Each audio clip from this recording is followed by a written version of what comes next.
Coming to you from the Radio for One studios in Franklin, Michigan. Welcome to the Detroit Cast. Big fan. A show not just free of charge, but free of FCC regulations. Thank you for your support of the Detroit Cast. Oh, there it is. And without further delay, it's showtime. Please welcome the Detroit Cast. Here are your hosts, Mike and Jay.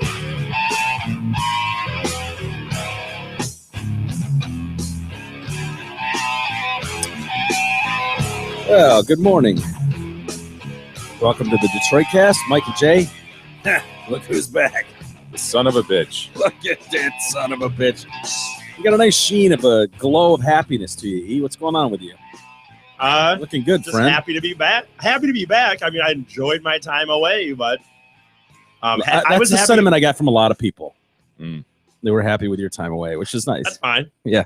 Well, everyone needs a vacation. That's right. Even the listeners. Good morning, all. How you doing, Jay? I'm well, thank you. Thank you for having me again, Mike. It's Oh, a absolutely. pleasure to be here. Good. A true pleasure. Good. As you may have heard, E is back from San Francisco. Do you even remember your conversation with us yesterday? You know what? I actually went back and listened, so I did. But if you had asked me if I had not done it, it would have almost been like it was a dream. I seriously woke up the next day and didn't remember how. I remember talking to you guys, but I didn't remember, what I had said necessarily. Or Yeah. it was. You're pretty cashed. Dude. When we set up the phone call, Right. you were hanging on by a thread. It was just a matter, and I think I mentioned it on some of the phone calls I'd made. It was just a matter of the fact that I flew in. I'm only there for a few days. I'm someone who really likes to see touristy things, likes to get as much as I can in. And I just never, I didn't have, if you're there a week, you might fly in and take a nap or something and just kind of adjust a little bit to the time. And I never did that. And then I went to a nightclub the first night till 3 a.m. So Yeah. just a catch up after that, but whatever. Well, now that you've Glad to be back. Yeah, I'm impressed that you were even able to take that call with us, because it was what, 5 a.m. here, and we were like, dude, we're going live in another hour. Yeah, hang on, we'll call you back. Yeah. Okay, dude, no problem. Well, no, I really remembered. I do remember this though. I remember that part when I talked to you and said, "Yeah, no problem in an hour." I was still kind of. You're jacked. I know people are going to assume that I'm saying I was on an adrenaline rush from the thing. Sure, yeah, but it's fair. That's the bottom. I was in this phase where I really wasn't. I was almost so tired that I wasn't tired. And I didn't think I was even going to be able to fall asleep anyway. Even though I love hotels, I talk about loving hotels. I don't sleep very well at home, and I don't sleep very well in hotel rooms, even though I like them. Yeah. So, Okay, we'll handle that later. I know, but I don't sleep well anywhere, though, is my point. Well, with reflection now 24 hours Right. out or whatever it was, Right. how do you feel things went? Man, I'm just gonna tell the listeners, if I do comedy now, and I'm sure now if anyone, when people come out, this will be the first for a while here. This will probably be one of the first things people want to ask me about. Yeah. And I'm gonna tell them now, and I'll tell them then if they want. Again, just a reminder. I can tell you guys all. We can have a whole show. I could talk for an hour about it if you wanted to. But nothing. I guess I'm attracted to a dude. Nothing is good. Well, nothing. I mean, the reality is, if any of you listeners want to really experience the thing itself, you have to experience the thing itself. I can't describe it. I'm never going to be able to describe it for you. See, that's the unfortunate enough. thing about E. It's great that he's got the makeup that will walk his ass in there and experience that. Unfortunately, he's unable to articulate. I can better than he describe did. you walking in and exactly what it looked like. I really could. If you want me to go in detail, I can. I'm just saying, I don't think if you got the best freaking You had to be there. broadcaster in this seat, you're not going to be able to really appreciate what that scene's like. I mean, like, Are the lights dim? yes, and there's like music is like this kind of like low house music, not almost EDM-ish, but like really low. And dude, the biggest thing to me that is like when you go, we always talk in this show, you guys back to the figure skating days of you guys going to roller rinks and holding hands, Sure, and shooting the duck and whatnot. You know how you get your roller skates and you exchange your shoes and you go over to that bench and everyone's over there tying their shoes and dude, that is what the clothes check is like. There's not a locker room. There's not like Not concerned about privacy. You're not at the nude beach, no. maybe, where it's a nude beach, but they still have like the changing room. I mean, you just go and there's a few benches and you're full just on, man. sitting here untying your shoes and dude, full on ancient Greece, man. I know people thought, obviously I heard that there was obviously a lot of question whether I would back out, whether I wouldn't do it. I certainly, right up until walking in that door, did not know whether I would back out. I didn't want to walk in. I mean, I wanted to, but I didn't. But I, even for myself, I've done a lot of crazy shit, but sitting there in that moment when I took off the boxers and just, okay, now I'm naked. And so are you cupping your balls at that point when you walk in? Are you just like, yeah, here we go in all our glory? Well, I'll say that and I'm not a shy person, but I'm certainly not, as we've talked on this show, I'm not into like this weird, porn stuff. Even as dirty as I am and as whatever as I am. He does have some fairly appropriate limits. In terms of like sexually, shit. I'm not into this idea of like, oh, my penis is out. You know what I mean? Like, I'm just not like, but my jeans are getting tight. Right, exactly. But but I will say when you're in a room with these 40 dudes, even though I'm not into it, there is even for me right away, there was a level of like, you understand that you know what I got today? We talk about nudist colonies all the time and how like, come on, it can't not be sexual. It can't. And this is a sexual thing. This is a men masturbatory club. And I will say that when I was walking from the changing seat to like the bench that I sat on for about 10 minutes, it almost wasn't sexual. Like, well, you were truly an embedded reporter at that point. Right. Yeah. Right. I guess you were undercover. It's like the guys that go hang out with ISIS for a week. Right. Yeah. Right. Very much like that. Yeah. I can't describe. I mean, I just can't. I feel like, but yeah, go ahead. The men, I was talking on the phone, and I think you know from doing radio for a while, Mike, that even if you're good, talking on the phone's never like looking at you guys in the eye. There's something about being in studio and talking about it. Sure. So I feel like I can describe it a little better now. There was just, and I'm a little more awake, but I was like, if I were to draw a thing, like I was sitting. Yeah, go ahead and draw it. Well, if the computer was the room, just say if this was the room, there was this area in the middle. It was, like I said it last night, kind of a dance floor. Is it like a parquet floor? Yes. Oh my God. It was wood for sure. I mean, it wasn't like, it didn't look like the garden, but I mean, it was like. It didn't have the leprechaun logo. No.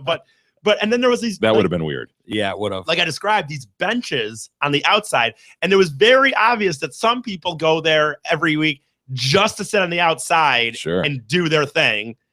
And so they'll just sit on the outside and watch this live. Yes. And that's so hot. And they're just touching themselves. Like, I mean, like dude, if you were in your room watching porn, I mean, and is there a lot of moaning?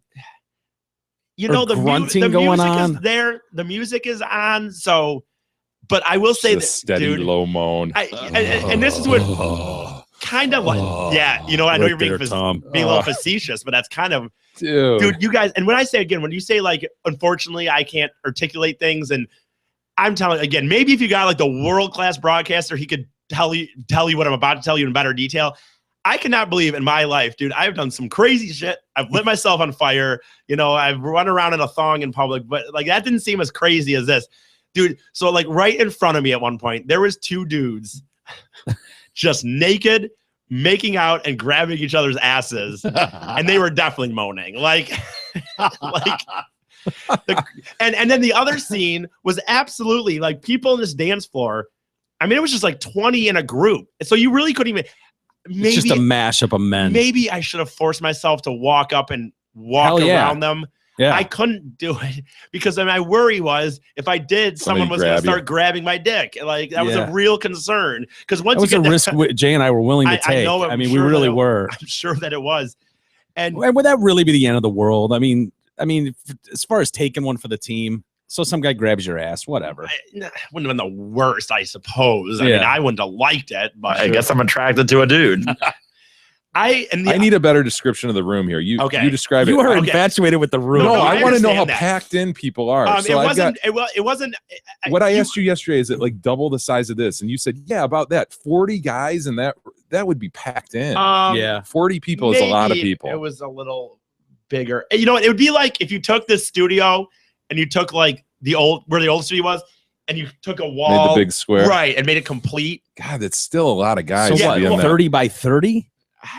Yeah, that's probably. I mean, it wasn't that big. It It wasn't that big. Like I said, it did have these really high ceilings, which gave it an appearance. Like if it had normal ceilings. So as you sat on the bench, was there an ass in your face? How far away was the next person? To the left of me, there was that old dude looking at you, that was right? honestly about scoping you. Yeah, he was like 3 or 4 E. feet away, maybe closer. Okay. And then there was, and is he just sitting there rock? I did not look at his dick, but I saw the hand. What I was doing when I was looking was I wasn't looking at their penises, but I was kind of like eyes, like I'd see this part, the motion part I would see, but I would not look fully down. So then how far away are these people who are on the dance floor? Within some of them were some of them were probably the big horde of them that seemed to be about 20 altogether was probably about 10 feet away. But those two I described to you that were like, and again, I want to know what no butthole play means, because I'm telling you that I feel like there was no penetration for sure. But there was digital plus butthole. It seemed like that to me, like it'd be like when guys describe, like when some of these magazines, when they tell people like, well, guys actually like a little maybe finger up the butt while you're getting a blowjob or something.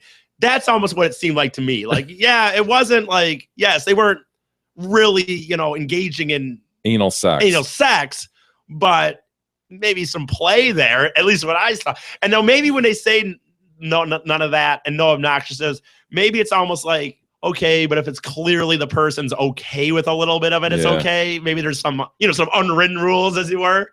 Yeah. But those guys were like 5 feet away from me, maybe closer. And it was unreal. Like I couldn't believe it. I know I sent the text saying I can never unsee this, but it's true. It's one of those things you wish somebody was with you, right? Yes. So that you could both be like, yeah, right. Only because then it would almost seem like you could walk out and at least like, and have that person. Like we've talked about experiences like that over the couple of years here. Just like, yeah, that would be cool, but you'd have to have a buddy with you to do that. Sure. Yeah. When we were looking at the, there was a guy that snuck into the crashing Oscar Grammys. Parties. Right. Like, why would you want to do that alone? Right. And he had to do with a friend. He had pictures with like 20 of the biggest A-list celebrities in the world, and he totally just snuck into this Oscars party. The only problem, and your point was, dude, that'd be great, but you'd want a buddy at least there. That'd be the only problem is in this situation, you don't want a buddy. You kind of don't, because that means your buddy and you are unless you're cool with just sitting there getting naked. And like, would you and Mike want to get naked with each other and watch that scene? No, probably not ideal. Probably not ideal. So what was your impression of Jerry in the end? Jerry was great. He was like, did he jump into the fray? Yeah, I was wondering. No, I didn't see him. So was he He's clothed? Just a facilitator. He's at the front door clothed? Yes. And I will say though, but I will say when there was a lot of times when people were like, he'd be like, oh, have you been here before? And sometimes they'd be like, oh yeah, a few times. He's like, oh, well, I hope you had fun, or you must have, you're here or something. And a lot of times with the money, he made reference to people like, if you feel like you didn't get your money's worth, come and tell me afterwards. Like, and I don't know what that meant. Like, was he gonna, every person, if they said they weren't happy after, he was gonna give them an HJ or something? I really don't know what he was gonna do after the fact, to give them a better experience, I suppose. There was like snacks in there.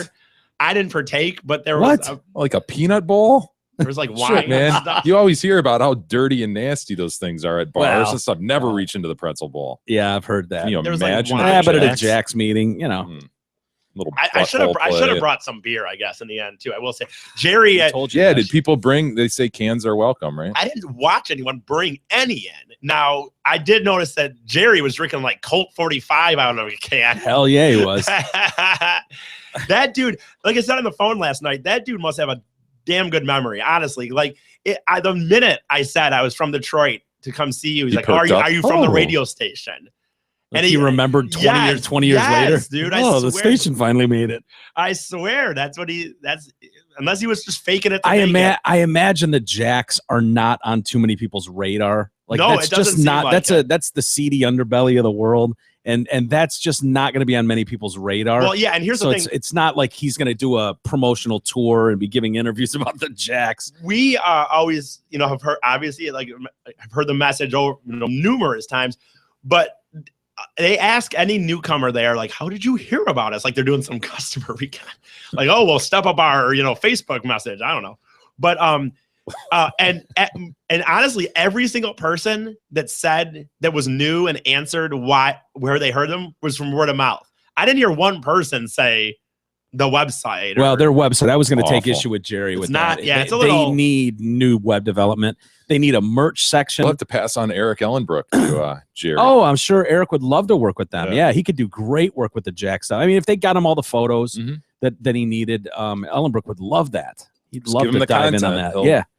Yeah, for sure. Build that thing. Did they sell merch at all with their T-shirts? No. Dude, you could have a field. Tell me you would have bought a San Francisco Jacks T-shirt. Dude, if they had a shirt, trust me, I would have bought it. Like, why wouldn't I? Wouldn't it be awesome if they just had a shirt with like they should have a shot glass, actually, but that would have been nice. Shot glasses would have been good. That's what I collect, so. I went to the San Francisco Jacks and all I got was off. And then in parentheses, and this lousy shirt. Right. Some play on that.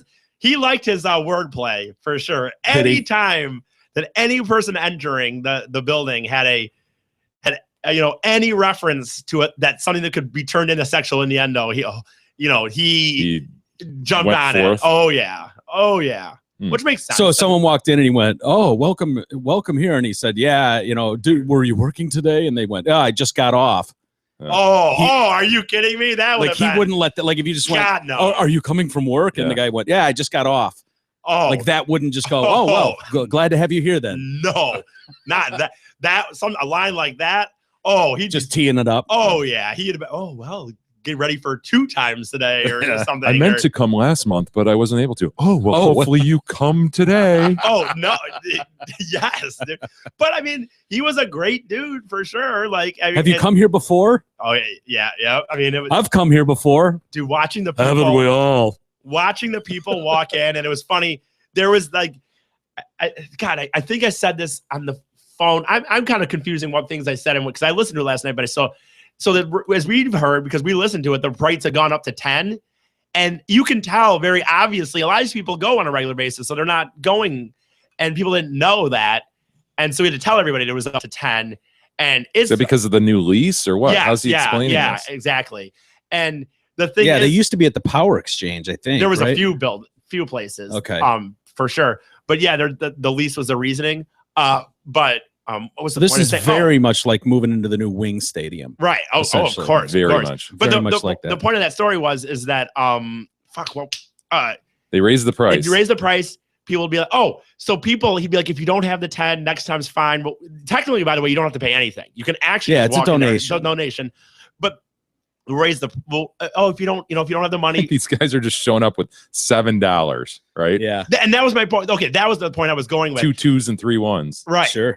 It was very obvious that a lot of people don't bring anything with them other than literally like their jeans, a shirt, and $7 cash. Like very many of them are like, "Oh my gosh, I don't have my wallet or my phone with me." Like, so they know better. Yeah, I maybe made the mistake of carrying my wallet and my phone with me to this event, but I didn't know whatever. But yeah, so it was very obvious that there's a lot of people that just have the exact cash on them and nothing else on them. They leave it in the car or wherever they.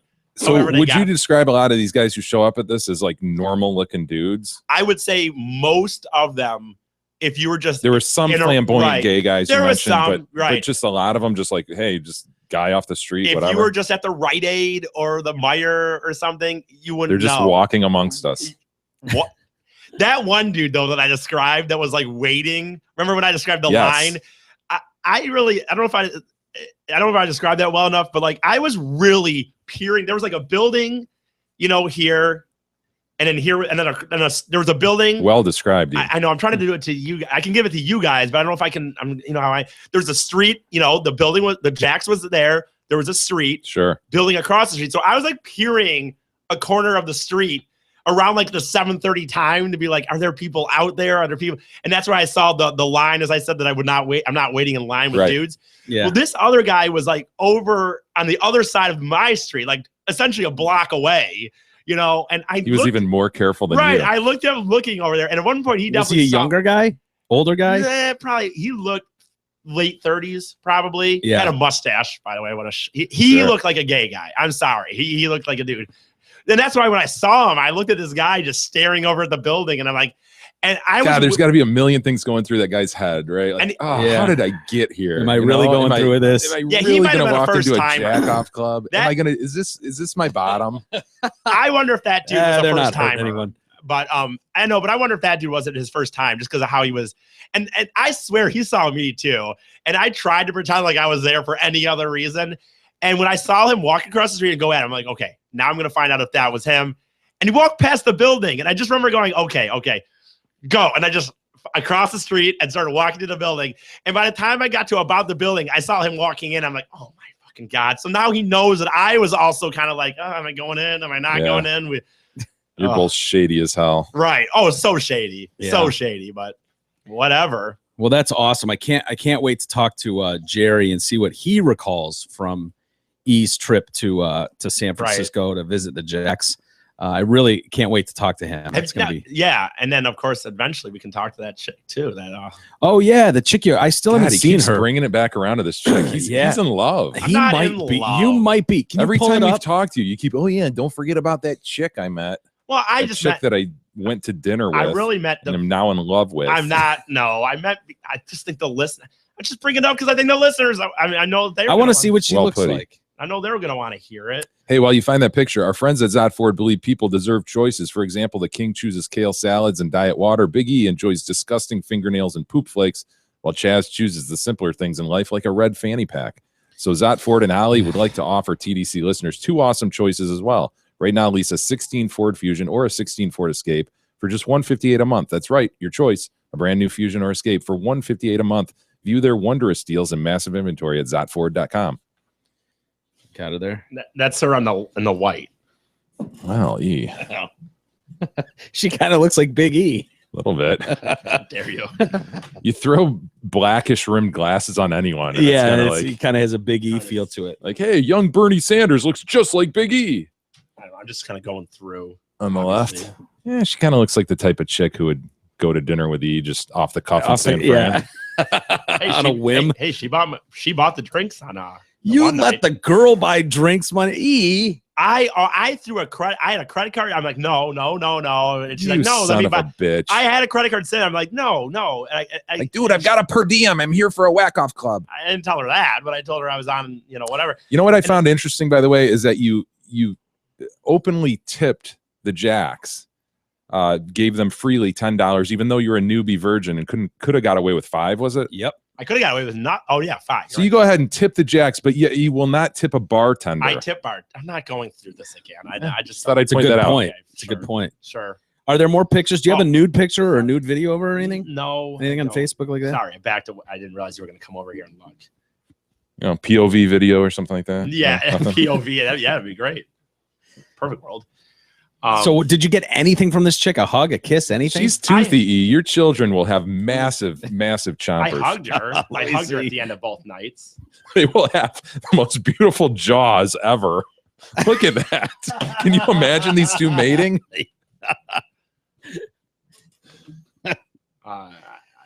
Who's that dude she's with? Yeah, probably might be her ex-husband.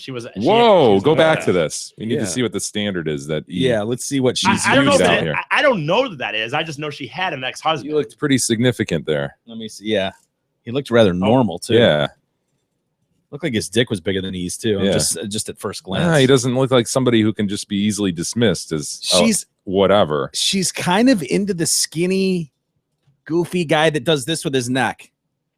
That kind of hunches down. Yes, it's the hunch. I'm a Big E. So there are definite Big E-ness. The round over. Yeah. He's rounded. Yeah. Shoulders go down. Neck goes forward. Dude, whatever. Yeah, she didn't really explain what the situation was with the divorce. It kind of was like one of those, long She have kids? No. She is toothy, though. My goodness. So is E. Yeah, but I'm a guy. Our friend's kind of toothy, too. Yeah, what's up with all these? Is she gummy, though? Does she have the big gums above her teeth? That show with a normal smile? I don't know. I can't. What? You didn't make her smile? I don't look people in the eye. Or the tooth? Or the mouth. I don't remember. She had big gummy gums above her. You think you'd notice right away. She must not have. I don't know. She sounds like a doll. And that must be her, that dude, because this looks like the same guy, doesn't it? And he's got his arm around. Oh yeah, she's gummy. So this must have been her ex-husband, I guess. She's not. She's gummy, Mike. She's not gummy.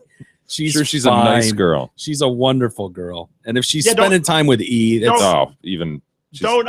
saint. Save some of this. Hopefully she doesn't, because she ended up listening to the phone part, at least that part of the show yesterday. She did? Yes. Oh, we have a new listener. Hello, gummy lady. She's not gummy. What's her name? Lauren, which is actually my sister. Oh, wow. Wow. A little sister thing going here. Does she know about that? Yeah, I thought about that, by the way. Once I saw her name, I'm like, oh my God, what if I turned into a hookup and now her name's Lauren? So this chick knows about your thing with your sister? No. This is what she said, though, because she said, what did she say? She did. I can't believe you went on the show. No whenever you're nervous all day, blah, blah, blah. I said, thanks for listening. And she said, as they say, someone's got to do it. The show is funny, and you are super descriptive, which helps imagine actually being there. That's what she described my moment as on the show. Super descriptive. Okay. Yeah, each their own. Like I said, I can't wait to talk to Jerry in the coming day. Oh, try to there's right there. Yeah. Oh, coming. Talk about coming days. Every other Monday. We should probably get on to the remainder of the show. What were you going to say? I just was going to say there's just more to the show. I thought I could just go home now. I want to mention what a yeoman's effort this is by Miguel today with the toothache and all. Yeah, it's tough. He's really in pain. Yeah. Know that. Yeah, I'm hoping I can call the dentist after the show and get in there and see her. So please, everyone, appreciate what Miguel is doing right now. Yeah, well, you went through it a couple months ago, and I saw you writhe in pain for, I don't know, a month. As your whole face throbs, your whole head is just... I'm eating Aleve like crazy. I started out, like, a few days ago, I took 2 Aleve, and it was good, like, for 18 hours. And then the infection spread. Is that what it is? Probably. Because then the next day I was like, oh, okay, well, I guess the Aleve wore off finally. So I took another 2. And then I noticed now, like yesterday, it was like, fuck. After 6 hours, I'm dying again. And so I took 2 more Aleve. I think I took 6 Aleve yesterday. Yeah. And then I've taken 2 Aleve this morning already. So time to see a dentist, my friend. I need to go see the dentist. Get that hole checked out too on the other side of your mouth. Yeah, it's the least of my concerns right now. Well, it might not be because that hole. There's a good chance that hole could be a part of the reason you're hurting. Well, because that's how that works. Is if there's like a hole in there and stuff is getting caught in there, food and stuff like that, it builds up to. Good pointy. And that's how when I got my wisdom teeth taken out, that's what the deal was there. There was like something like that, and then I said, look, I can blow this out, clean it out. But the reality is, if you don't get this taken care of, it's just going to keep hurting you over and over again. Ugh. Well, it's scary. Hopefully, it's just an infection. I read a story. I think this girl was out of Detroit, in fact, of a girl who had an infection in her tooth or teeth and had to have 18 teeth pulled. God. And so they yanked 16 of them, and they're like, her heart rate's out of control. We gotta call it a day there. And then she died in the parking lot. And so that's what I'm thinking right now. Okay, not only do I have to get 18 teeth removed, now I got to worry about dying in the parking lot. I was getting all types of emails from people when I had my tooth thing going, like, dude, you got to get it checked out. Attached, see this article of person dies from toothache. Really? Oh yeah, it's serious, Mike. Ugh. Well, got to see somebody, a professional. Yeah, I'm gonna go see hopefully Dr. Hartrick today. I need to go he's see a good Nancy one, Hartrick. Dr. Hartrick. Nancy Hartrick. She's great. You must have been referring to the husband. Oh, of course. As soon as I said doctor, you had to assume it was a man. Yeah, Jay, you sexist pig. Oh my God, you sexist pig. There could be women. It was a man. I totally did. That's there weird. could be women doctors. There could be. There could be, I guess. I've never seen one, but there could be. No.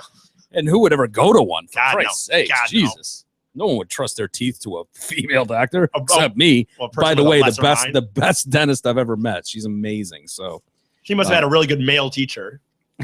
A putty.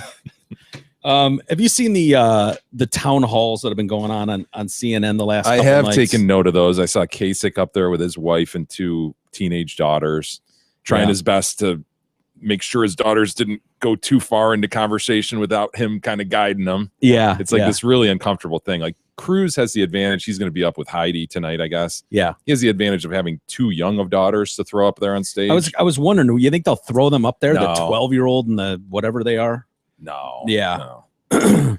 But Kasich, yeah, he was like really nervous. You could tell every time anybody directed anything at his family. Yeah, he's got daughters at that weird, what are they, 16 and 14 or something? Yeah. They're at that weird age where they're probably super rebellious or want to be super rebellious. It's just a natural thing. So throwing them on a stage and miking them up, yeah, God only knows what you could get out of a kid at that age. But so yeah, he was stuck playing like he was reservation guy, playing a little defense there. And then Trump was up last night, right? Yeah, Trump was there with his family, his wife Melania, and he had his two sons, not his youngest, the 10-year-old, but he had Don Jr. and Eric and Ivanka and Tiffany Trump, who's the lesser known of the Trumps. She's got a different mother. She's Marla Maples, right? I thought they came off well, and Donald Trump was definitely not playing, like trying to make sure they said the right thing. Like he was just like, this is my family. Here you go, and letting them talk. But they're older.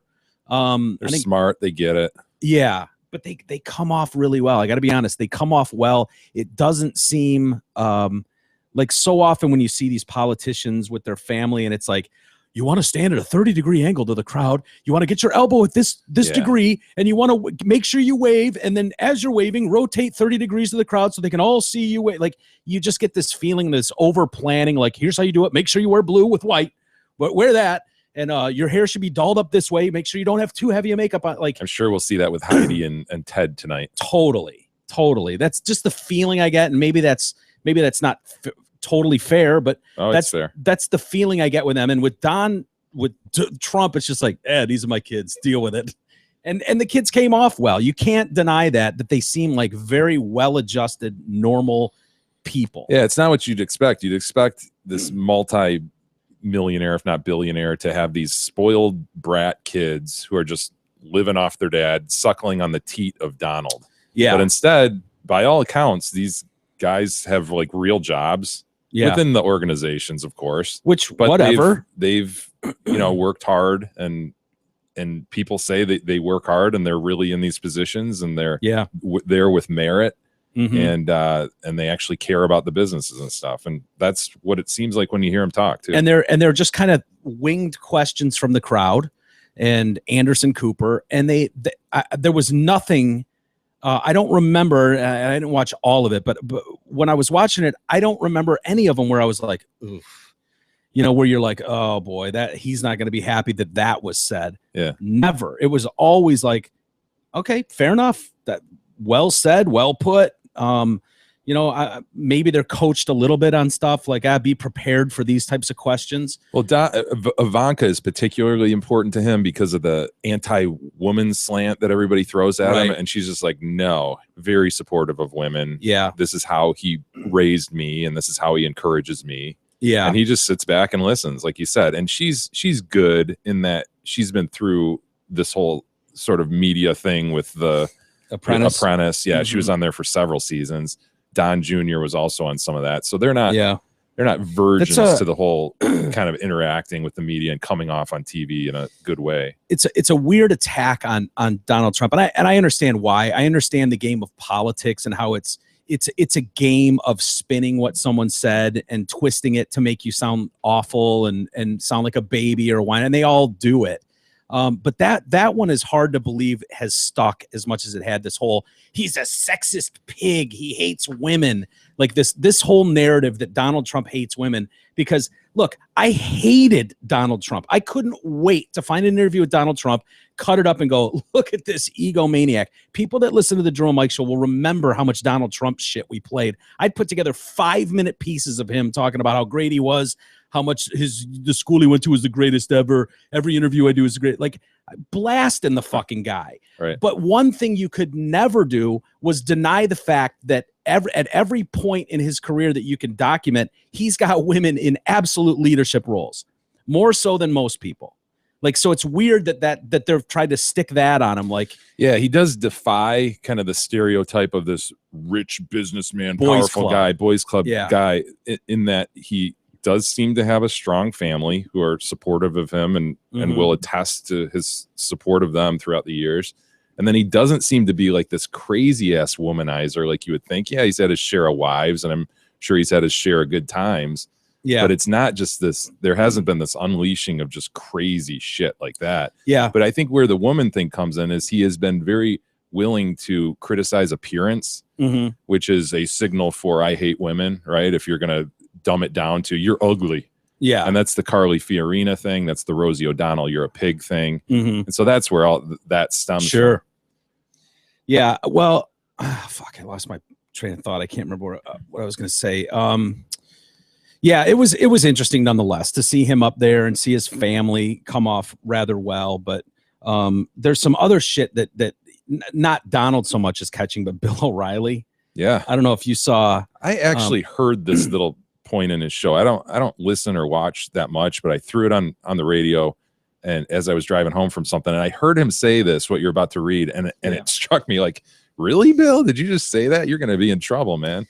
Yeah, he was Trump was on with O'Reilly, I guess, on Monday night when this happened, and Bill O'Reilly asked him about minority voters. He was basically, the line of questioning was, you suck with minority voters and blacks especially, and he questioned him about his strategy for winning over black voters. I hate that term, and like we're all such different individuals as humans. Like the makeup of a black person is so much different than a white person. They couldn't possibly follow you. Like we have to have a different strategy when it comes to blacks or Latinos or women or men. It's just like, it drives me nuts, but I understand why they do it too. But Trump responded by saying he was doing fantastic with African Americans and Hispanics.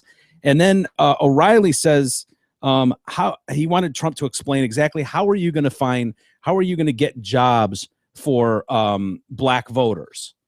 And so he's going down that road. How are you going to get jobs for them? Many of them are ill-educated and have tattoos on their foreheads. And I hate to be generalized about it, but it's true. If you look at all the educational statistics, how are you going to give jobs to people who aren't qualified for jobs? And then Trump was like, bringing back jobs to the U.S. would solve problems. China, they're going to Mexico, all of our good jobs. We know that, but it's more challenging for a poor child in Harlem without parental guidance in a school that's falling apart than it is for some white kid out in Garden City, which not our Garden City, but a wealthier area of New York.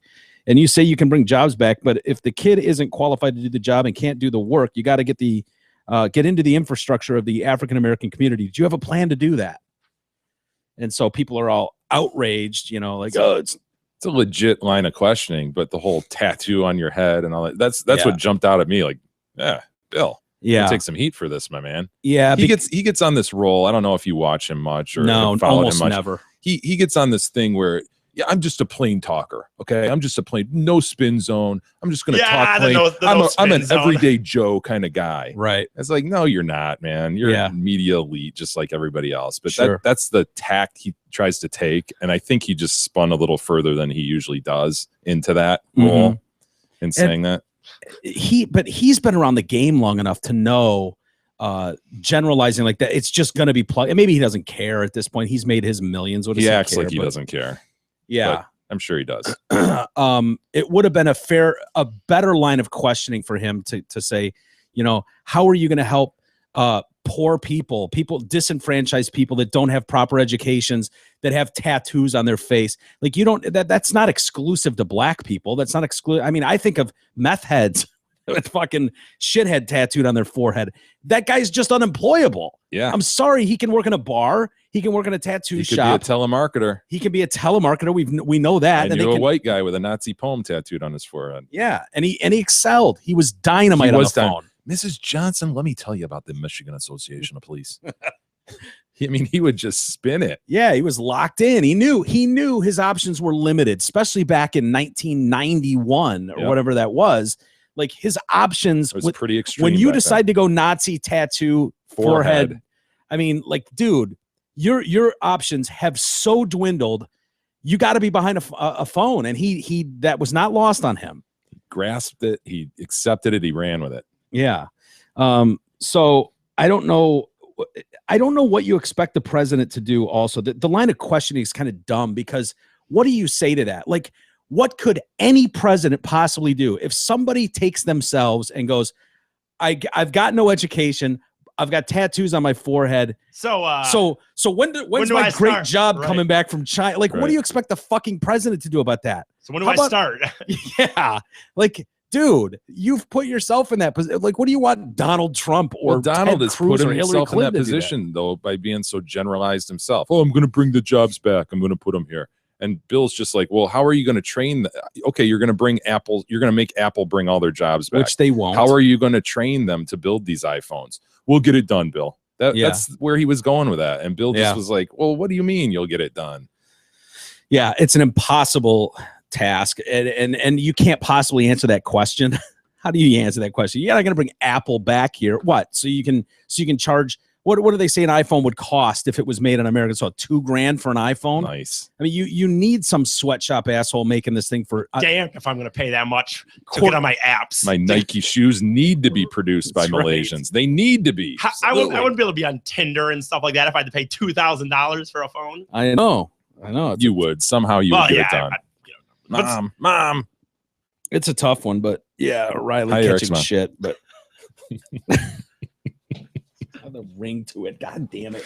Hi, Eric's mom. The other thing that came out yesterday, and we'll move on from some of this stuff, but Trump and Hillary, both equally hated and equally loved. Equally hateable. Yeah, very hateable. But one thing that people, you've done it, a lot of people have done it, is say that, if it gets to a general election, Hillary Clinton is going to fucking trounce Trump. Yeah, she will. And I don't care about this poll. Yeah, well, there's a new poll out, and it says that they're almost in a dead heat, actually, is more likely to be the way it would go down. They come November in a head-to-head matchup. They say Clinton has 38% support, Trump with 36% from registered voters. I don't believe it, man. You get to a general election, you get the Democrats uniting behind her with full force, and then you've got the implosion that's about to occur at the convention for the Republicans. Yeah. And you've got whoever, either Donald branching off, or let's presume he's the nominee. You've got these other people branching off.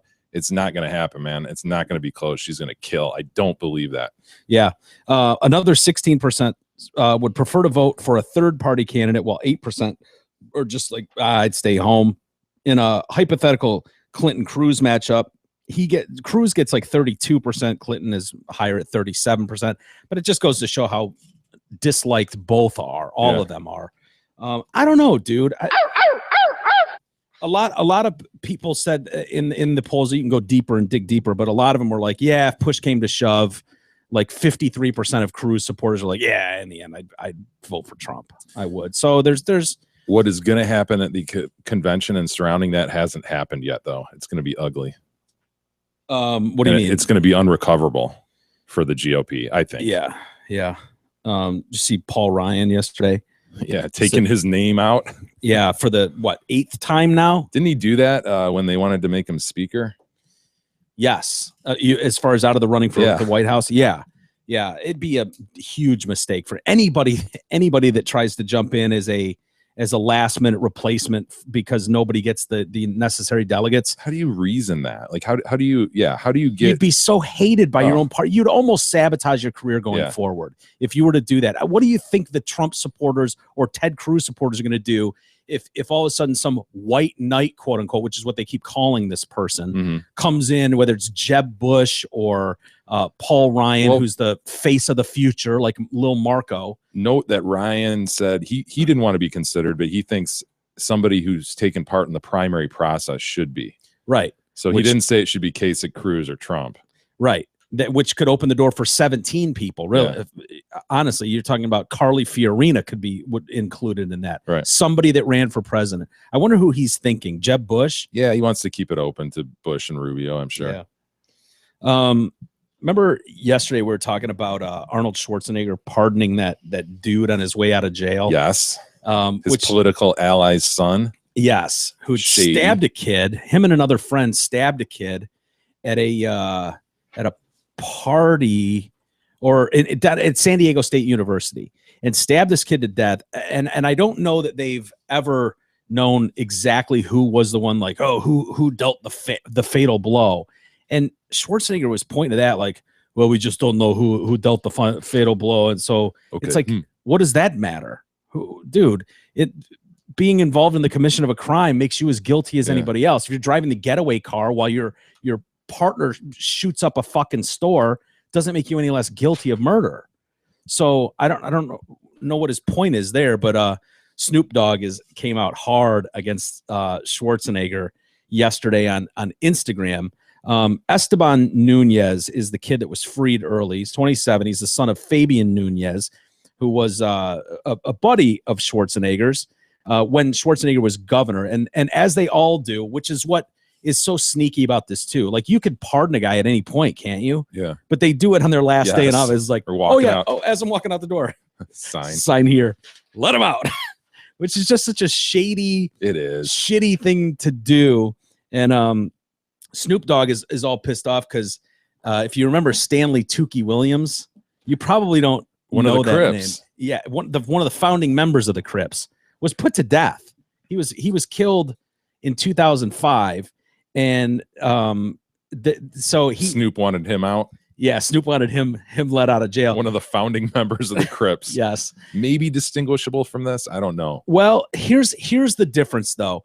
Tukey Williams, and he was a piece of shit. He killed like 4 people. There's no way around it. He killed a family and at a convenience store, like a Vietnamese couple and their child or something. Yeah, it's a terrible story. Family could have been dicks. We don't know. Well, I would argue they weren't dicks, but whatever.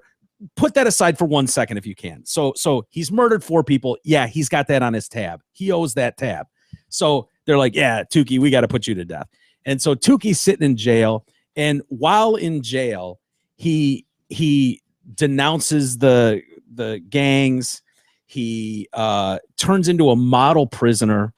One of these guys, he gets nominated for a Nobel Peace Prize for his work of like anti-gang books he's written and speeches.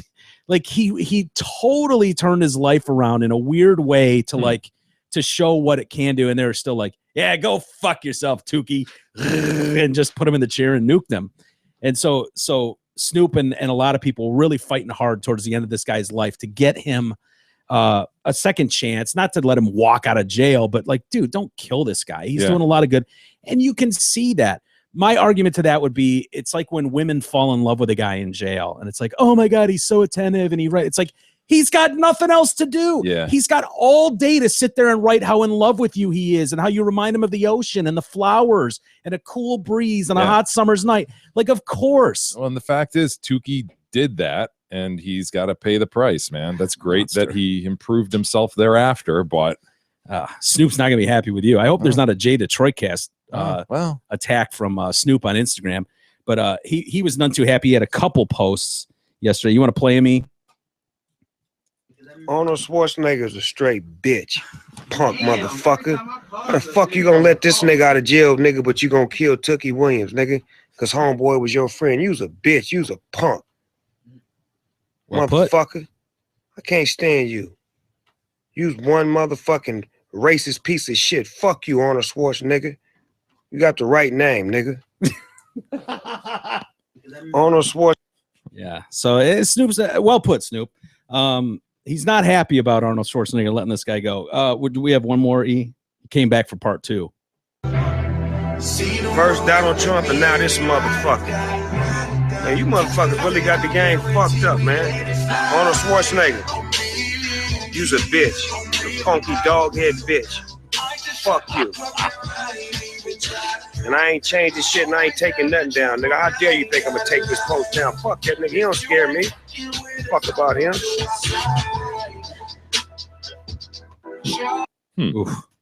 Yes, like I said, I told you, Jay, Snoop is not thrilled with this move by anyway. Let's see. The victim's family is also pissed off too. My son was stabbed in the heart when he was alive. Fred Santos, Luis, the kid that was stabbed's father. I know where he's going with this. I know where he's going. Schwarzenegger. Yeah. What? Stabbed him in the back. Oh, good call. Ding, ding, ding. Schwarzenegger stabbed him in the back after my son is already dead. Court of Appeals ruled that the decision to free Nunez early could be seen as grossly unjust. But as it was not illegal, the court was not able to overturn the ruling. Justice Vance Ray wrote in his concurring opinion, as reprehensible as the governor's action in this instance might have been, it would be equally reprehensible behavior to ignore the clear language of a constitutional provision. Mr. Santos has been outraged. I guess if you're the son of somebody important, you can kill somebody and get all sorts of breaks. Mi amigo. So anyway, yeah. Yeah, the whole pardoning deal, man. It's crazy. Yeah. Opening yourself up to criticism by everybody, including Snoop, I guess, if you go there. How are you? How are you? Okay. Okay. It's got to be a bummer for someone like Arnold, who's a celebrity himself, more so than a governor. He's a celebrity and probably used to running around these parties and seeing people like Snoop Dogg and then having all these people, half the people hate his ass for shit politics, like this. Man. He wanted in. Yeah. Well, he got in. The other big story yesterday was, well, it's kind of gone on the last couple of days with the foot found in the garbage or the recycling bin. The woman from Seattle. Yes. Detectives investigating that gruesome murder. Actually, they talked about her foot being, I think her head was in that recycling bin too. Wouldn't you go head for, I mean, if you're going to describe what was in the recycling bin, you don't go with a toe when you've got a head there to talk about. Yeah, I think initial reports were just talking about a foot. And other body parts. I thought we reported head yesterday. I don't know that we ever knew that it was a head in the recycling bin. We knew a head was found, but I think it was in the recycling bin. Head, leg, and arm were dumped in a recycling bin. I think leg is the last thing you would mention when you're talking arm, head, or leg. I agree with you. I mean, seriously. We found a head, an arm, and a leg. They found a 15-inch pruning saw and bits of flesh in the bathroom of her home, which is in Renton, Washington. Ingrid Lynn, she's 40 years old. Absolutely beautiful woman, too. Some of the pictures I saw of her, she's got 3 kids. She was reported missing Saturday morning when she went, after she went on a date, quote unquote, to the Seattle Mariners home opener, which was Friday night, with a guy she met online, which is a little deceptive because it sounds like she met him online a while ago and was dating him for a few weeks. Oh, is that right? This wasn't a first date? This wasn't a first date, no. John Charlton, 37 years old, was taken into custody. He's got a lengthy criminal history, served jail time in Utah and Montana. Is there anything serious, though? When I looked at it yesterday, it was like, misdemeanor theft. Yeah, no, I agree. Is there anything violent? It hardly seems like the thing. It sounds like when he drank, his parents took a restraining order out against him. So your own parents taking a restraining order against you because they feared for their safety following his drunken outbursts. Friday night, Mariners game. We on the verge of one of those drunken outbursts at that point. Do you dismember somebody with a 15-inch pruning saw? Think about that. Yeah. And what do you use, E, if you're going to dismember? When you dismember, what do you use? Circular saw? Chain? Yeah. Do you go power saw or do you go something manual to just keep it? I'm going chainsaw, I guess. I don't know. But you've got to have a thought to, I need to cover this up. That's a good point. I can't just have, would be hard. Yeah, I can't just have brain matter whipping all over the house. Yeah, you start going with a table saw, you're gonna get a lot of spray, a lot of kickback. Way harder to. So you go hatchet, which is why you do what Dexter did, and you gotta visqueen off the whole room. Yeah, and then wrap the visqueen what did up. he use? It didn't matter though, right? Because the deal was obviously, like you said, the whole room, ceiling and all, was visqueen when he was gonna take his people down, and then he'd wrap them up, cut them up, wrap them up in bags, take them out in the middle of the ocean, and dump them. That's the key. I mean, he got away with it. So well, he did until the final episode when they found 300 bodies in the bottom of the ocean. But but yeah, people think that everybody thinks they're a Dexter. I don't know what happened here. This could easily be something where he's. I mean, I don't know what you do. Say you get into an argument with a chick and you just start fucking choking her. You can't stop fucking choking her, and then all of a sudden you're like, you don't mean to. You don't mean to. Shit, I didn't mean to kill her, but god damn it. Right, this bitch. And then you're slapping her in the face. Wake up, you. Get up. I didn't mean to kill you. And it gets to that level, and now here you are with a dead body. It's a position that hopefully most of us won't have to go through in life. You could not bring yourself to saw off a finger, let alone a head. I think not. Whoa. You'd be like, ah. I think you There's no way you could. I think you could. You'd be like, lock me up. I don't think so. probably would, but a lot of people are going to want to get away with it and be like, fuck. And so you couldn't get away with it. I couldn't get away with it, but you couldn't either. You couldn't take a saw to somebody. No, could you? No, I'd be running. I'd run. I don't know. I wouldn't put it past you, Jack. Like if push came to shove it, it's like, okay, no, I got a family to think about. You know, nothing's going to bring her back. I already killed her. It's too tragic. I two wrongs don't make a gasket. Right. Yeah. Now, what's the point of me rotting in jail for the rest of life? That stinks for her and her family. Obviously, I'm going to feel terrible about this thing that I just did forever. Right. But no sense in throwing my entire life away too. Well, so how do we get away with this? And as they say, dude, you never know what you're capable of until you're put in that situation. Like no way. Like in a survival situation. That one dude shot off his own leg, you know, to get out of the 48 hours or whatever that is. It was stuck in the rock. So you never know what you're capable of, Jay, until you're put in that scenario. So one day, none of us could do that. There's no way. I'll tell you, you're right. For me personally, I'd probably whimper and cry through it, but I don't know, man. Mike, you couldn't get a freaking finger off. Here's the problem. Whenever you see these shows where people do this and they've got to discard a body, you'll see him just pick it up and like throw it in the trunk and then take it somewhere remote and dig a grave. It's like, I couldn't lift a dead body. Are you kidding me? Right. I would need to call both of you guys. Dude, I need a hand. Don't ask what's in the bag, but I need help getting it in the car. And then if you could follow me out to this remote location really quick and help dig a hole for me. Dead weight I'd get like so tired trying to dig the hole. Even getting into fluids a car that would be involved, man. It's not just the leg, it's all the shit that drains out of the leg as you're doing. And you have to realize that every time you're any little, in this day and age, of course, any little speck. Yeah, a speck. That's all you need. Can I count on you for help with this, E? If I get in that position, God forbid. Me trying. I mean, I know I can't well call executed Jay. help. But if I would actually help him dismember a body for the sake of the show, E, the show's dead. If I'm not here, let's be honest, it's not going to happen. You guys, Jay's not going to continue to do this without me with you each day. I don't know. Again, as we go back, I think the show has me and Jay at least have some form of chemistry now. And man, our host murders somebody. We're in good stuff. Front of mind for a while on the major scene. Front of mind. If you guys spin it properly, maybe. Depends how gruesome I get with my murder. I mean, sounds like it's pretty gruesome. You're calling me up to guys. It's not a good situation if you're calling me. Not good. You're calling E for help. Well, I can't call Beth. I can't call you. Well, you've killed Beth. You know what I think I do? No, I wouldn't kill Beth. I used to tell you that I would not tell you a little bit. Remember we had that talk where Jay's wife would not turn him in, Jay would. I think Probably now I might not. tell you like, yeah, clearly, bro. I love you more than you love me. Yeah, That's bro, where that I came got from. you. That's I got you. I got you. Then I called Jeff. Hey, Jay. So Mike, what do I do here? Who do we call first? Do we call the news first, or do we call the police first? How do Do we work go this? national or local news? Do we tweet this? What's our play here? I'd be Mike, so mad at but you I'd be- if I convinced you to come over and give me a hand, and then I saw you tweeted, Dude, Walter's just killed someone. I'm going on my way over there now to give him a hand with it. Could I send you a retweet me, you son of a bitch text? Oh, I'd be so furious. I mean, I would tell you on the phone. I'm like, oh, dude, I got you, man. I got you. We can't have you be going down. I wouldn't tell you what we were doing, and I'd find a way. Here's what I would do, E.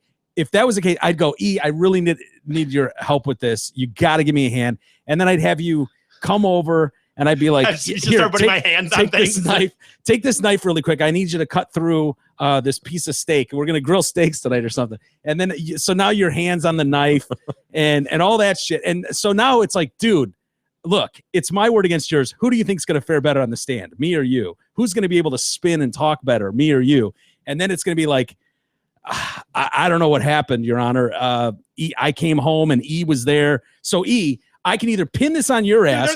I don't even know what you're doing in my house. And you're here now, and you've got a dead body here. Your fingerprints are clearly all over the knife after I've wiped mine off it. You two assholes would panic. You'd call the police. Turn yourselves in. I'm telling you. He would implicate himself. He would do a Brendan Dassey. Yeah. E wouldn't do well on the stand. The only way I would get away with it would be if I was able to book it and somehow, I guess, get far enough that they just couldn't find me, which would be almost impossible. I get it. I'm just saying, though, you're right. I wouldn't. Look for a man in a pink hat, a very toothy man, squawking. You know what? I've realized more and more recently, by the way, the obviously everyone always says like the San Francisco Jacks meeting. I'll be heading to Mexico. Everyone always says Mexico. And I'm more and more realizing that if I commit some heinous thing that I need to get out of here, you need to go to Canada. And I think you need to go as high up as you can get. I have a real feeling that there are people, I'm talking way up there, you know. Talking like Santa Claus? Yeah, I'm talking like way up there, dude. I bet there's freaking people up there that have committed some shit. Because they're not going way up to Canada, dude. Like 4 or 5 hours up that border. Or up You're going to be able to live off the landy? No, that's the problem.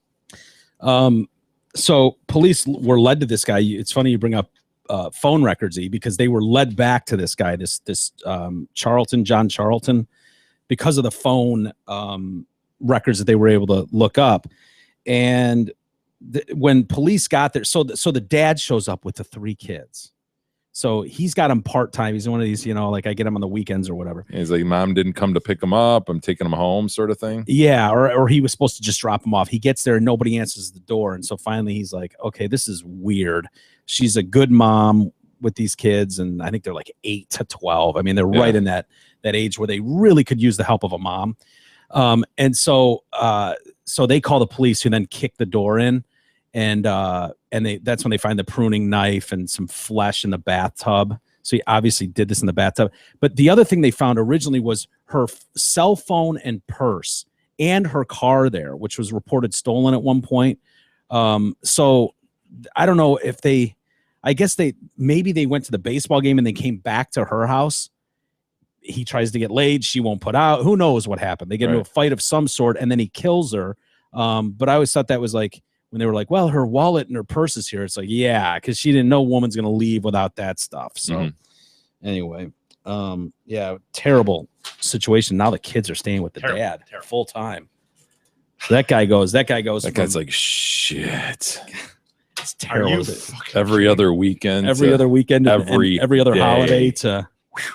God damn it. I had fucking well tickets to the club this weekend. I was on the guest list that, that's so monstrous to say. My hot piece of ass was coming over. Is that terrible that's the first thing I thought? It was like, I just went from every other weekend and every other holiday to full-time dad. I've actually had conversations with guys who have been divorced with kids. And they're like, well, I mean, it sucks and all, but you do get every other weekend where you can just party, man. Yeah. Like, and then all of a sudden it was like the mom died. Dude, I've never thought about that, but if you're a divorced dad and you like your kids, don't get me wrong, but yeah, for the most part, right. And then you get divorced. I would never think about the fact that even though you might hate this person, you're probably like, if she gets in an accident, you're like, God damn it, are you kidding me? Now they're back with me full time. I have plenty of friends too, where it's like, dude, fucking rage you this weekend. Friday night, I'll pick you up at 8. We're going out. And they're like, dude, I'd kill to, but I have the fucking kids this weekend, man. Yeah. Can it be next weekend? I have one friend that is like, dude, I can't do that. I hope you guys have a good time, but I'm way more thrilled to hang out with my kid this weekend, which is the rarity. I got to be honest. That's kind of the rarity, but he honestly is like over the moon to hang out with her. But I would think most people are like, fuck. Yeah, dude, that sounds awesome. Take some pictures. See if you can take some video or something. Wish I was there. Why can't it be next weekend? This weekend? Can it be next weekend? Son of a bitch. Hey, why don't we take a quick timeout? And I got to check this video. I haven't seen the video yet. I've only read the story about this guy that was on a plane drunk, bragging about how smart and rich he was. Nice. Yeah, one of these dudes. So we'll do that and more next. The Detroit Cast continues after this short break.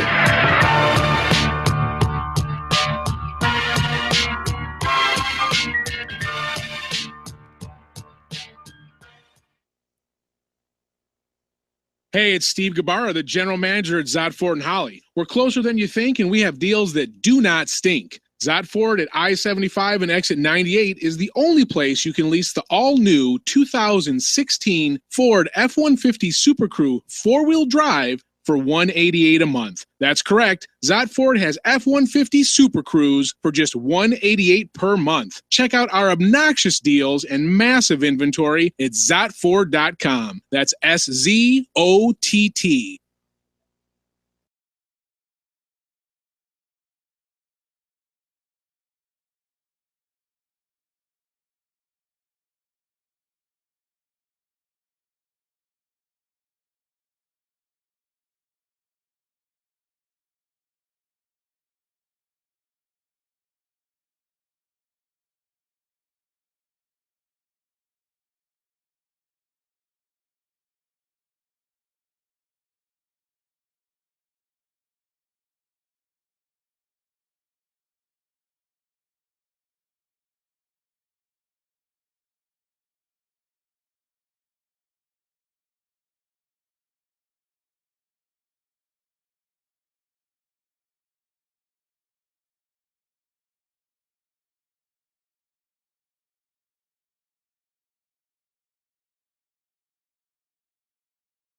Detroitcast continues now, bitches.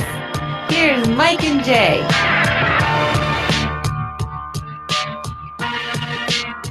All right, welcome back to the Detroitcast.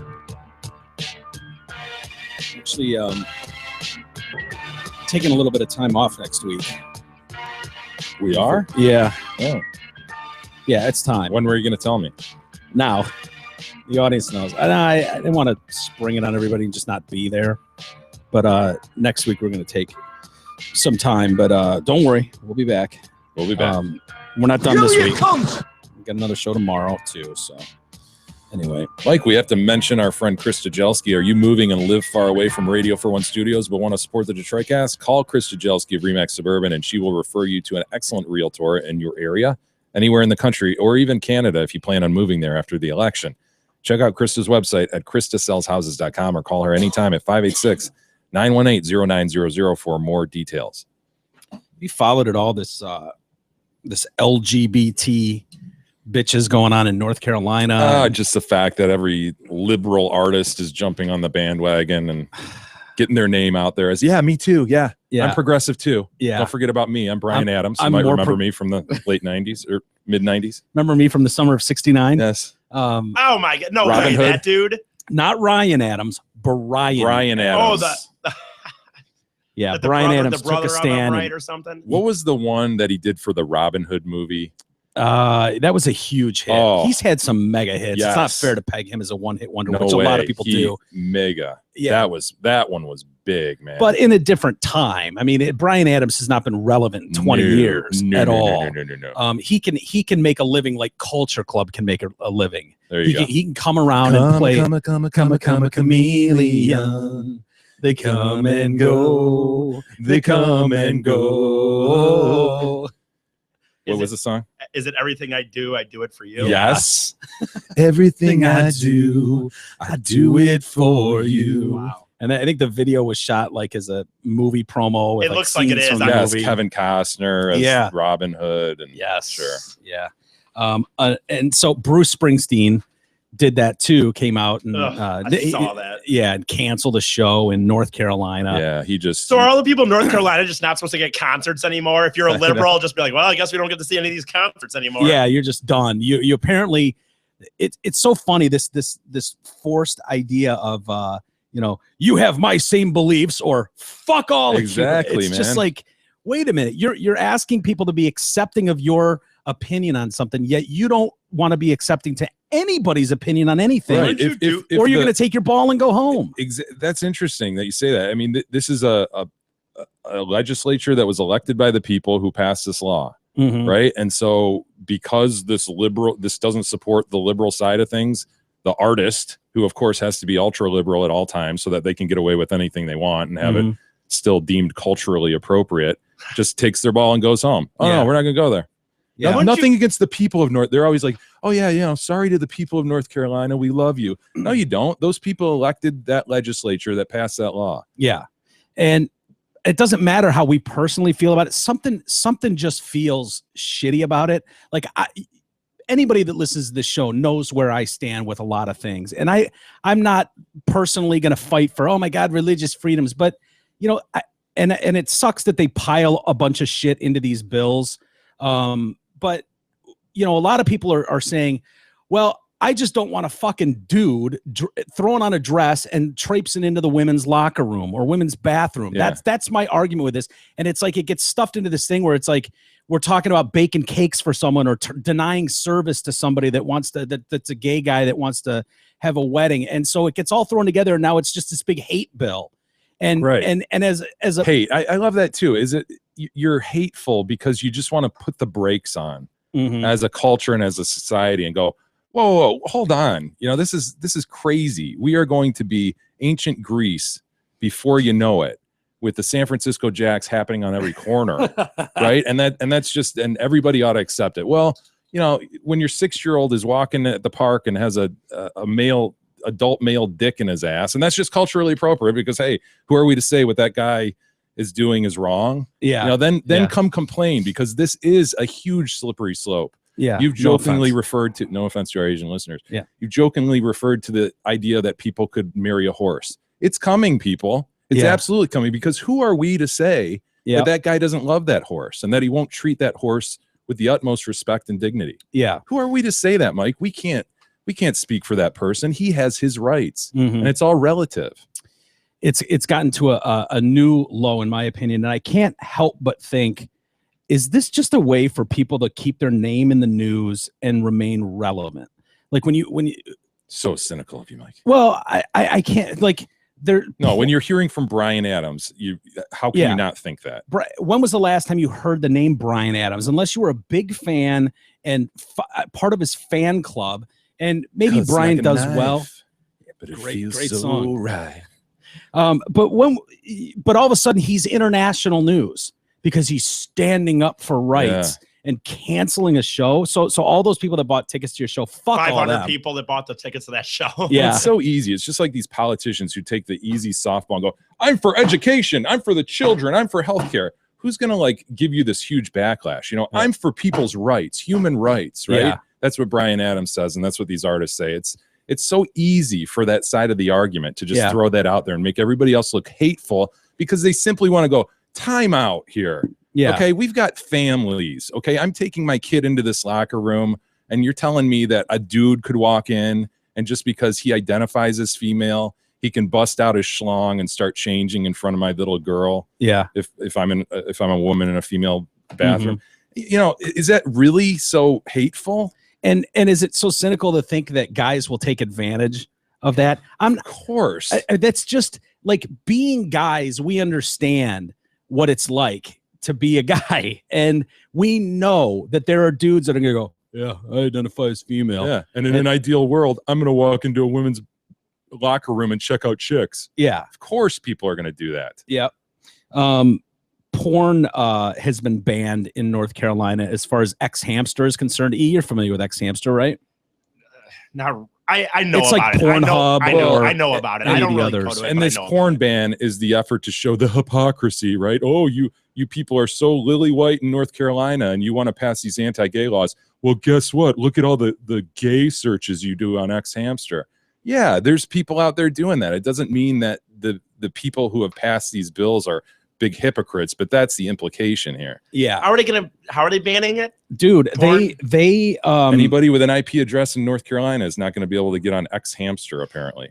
Yeah, they said this until the state removes the legislation it regards as discriminatory, we don't agree with it, so anybody with an IP address in North Carolina can't get on X Hamster. Well, thank God there's a billion other porn locations that they never heard of X Hamster, by the way. So right. Here we are, international news by X Hamster. And that's exactly what I was thinking about with this. It's like, X Hamster. Okay, there's 8 zillion porn sites out there. When was the last time you heard anything from X Hamster?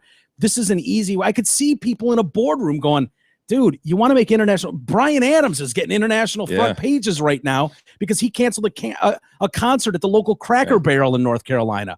So who's to say? Why not? Ride the coattails of this hate bill. Shit. Apparently, all we have to do is act like, we're pissed about this too. This is an outrage. X Hamster, throw us in the pile of people that we're blocking users, and throw it at the wind. Why not? See if it sticks. So yeah, that's. God, they had thousands of people, by the way, come out supporting this legislation, and then they had like 100 people that were across the street that were opposing it and chanting. They were chanting stuff like "bigotry is bad for business." Bigotry is bad for business. Bigotry is bad for business. Bigotry is bad for business. Bigotry. I'm not crazy about that one. You could do some. Got a message there. Okay, how about this one? They gave that one a rest, and they started with, "They are up there preaching hate. They do not represent our state." Oh no. Too wordy. Represent, yeah. Too many. You gotta say rep. They do not rep our state. They are up there preaching hate. They do not rep our state. Well, you could. They are up there preaching hate. They do not represent our state. Yeah, it's weird. You'd have to say it a bunch of times. Kind of like jogging to catch up. Yeah, you're right. They are up there preaching hate. They do not represent our state. Is that the way to go? They are up there preaching hate. They do not represent our state. I guess it's better than the first one. It's too much. up there preaching hate, right? Yeah, preaching hate. Anything conservative in terms of social it's all hate and issues, racism. Hate and racism. Yeah, that's all what it is. That's the narrative that's pushed. Anyway, so they're demanding that it gets pulled down, and we saw this in Georgia too, where it was like Walking Dead's not going to film there anymore, and the movie's not going to film there anymore, and just forcing people's hands. And so, as a state, you can understand how many millions and millions of dollars are brought in, and it's like, okay. Well, do we let dudes in the women's locker room, or do we eat fucking $100 million next year, $2 billion next year in revenue? Okay, I guess we're just going to get our hands tied and forced into something that we believe is wrong or should take a second look at.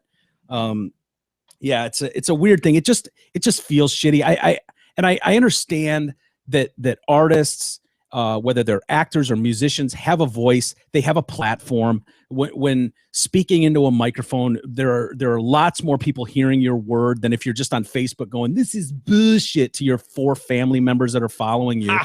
But at the same time, I've always hated it. I've always hated when Eddie Vedder gets up on stage and is going to spend 20 minutes talking about the war and how fucking evil it is, the evil empire. Bono was before Congress the other day.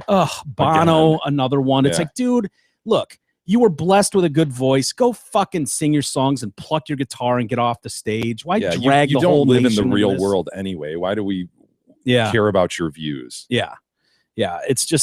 It's sad. But at the same time, there's so much of this shit I just don't care about personally. And I think, Jay, if you're honestly thinking about it, you don't really either. You don't believe I don't want to put words in your mouth, but I think you're of the opinion I'm a God-fearing man and God will handle it however he sees fit to deal with it. It's not my place to judge people. Of course not. So however they do their thing, they do their thing. But I think there's a big difference. I do not, don't put words in my mouth. I do not agree that it should just be, hey, wipe it all clean and let everybody have a free for all. No, I am conservative in my social views mostly. And I know that's a dying, it's a dying argument. It's really hard to argue against the full force of the left that is behind this issue. Mm-hmm. I mean, when you're talking about, it's not just the gay rights, but the gays, those people. Again, man, I just don't. I hate that if you're just going time out. Yeah, let's all hold up here for a second while we catch up to figuring out how to deal with trannies and all that shit. Just let everybody get their mind around this before everything's just free for all. And to put it in a little context too, if you think about when Caitlyn Jenner came out and was like, "Yeah, by the way, I know you all know me as Bruce Jenner. Fucked a million chicks. I've fathered a ton of kids. I'm an Olympian, but in reality, I'm a chick, and that's just the way it is. I'm a chick, and I fight for tranny rights and all that. So nobody joke about it. Nobody criticize it. Nobody question it. If you think about when that first broke, and they were doing, the cameras were following the Kardashian family around, the most liberal family on the planet, and even those family members in the house with a person they know and love as their father had millions of questions. That family was going, time out. What? Dad? They had family meetings and going round and round. Family members that didn't talk to him that were like, dude, no. So it took that family time to get their heads around that. And that's from the inside. That's being able to sit down at the dinner table and have a real conversation explaining exactly how you feel, where you're coming from.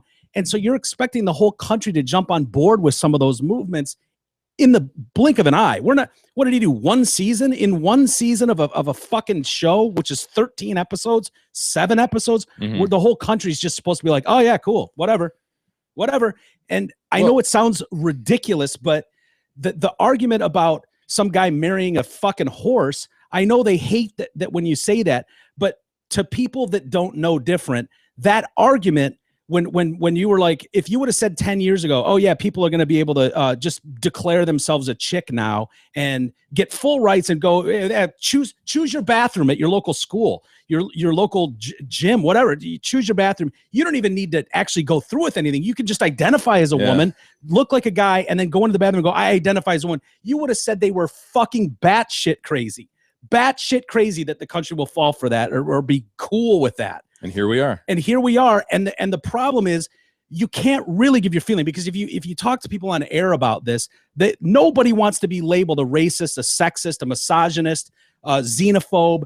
And that's the problem. The minute you go, hold on a second, wait a minute, you're a monster. Yeah. You're a fucking monster. How it's just dare like you? The 60s and the civil rights movement. I thought we were beyond this. Yes. This is not a race issue where people, you cannot argue that a black person is less than a white person. It is the color of their skin, right? Yeah. We're beyond that. We should be beyond that. Mm-hmm. But for somebody to question and go, well, wait a second, man, a family has always been the marriage between a man and a woman. They procreate. There's the children. Like, you can understand why people would go, I'm just not comfortable with this idea of a guy marrying a guy or a girl marrying a girl. But no, you can't question that. Yeah. You can't think about, are you kidding me? That's exactly like racism. No, it's not, man. Yeah. There's a difference. There are sincerely held beliefs by people that just go, look, God created us in a way as a man and a woman to be together. And that's legit. If people have that question or have that view, you can't just toss it aside and call them hateful for believing that. Yeah, but they can, and they do.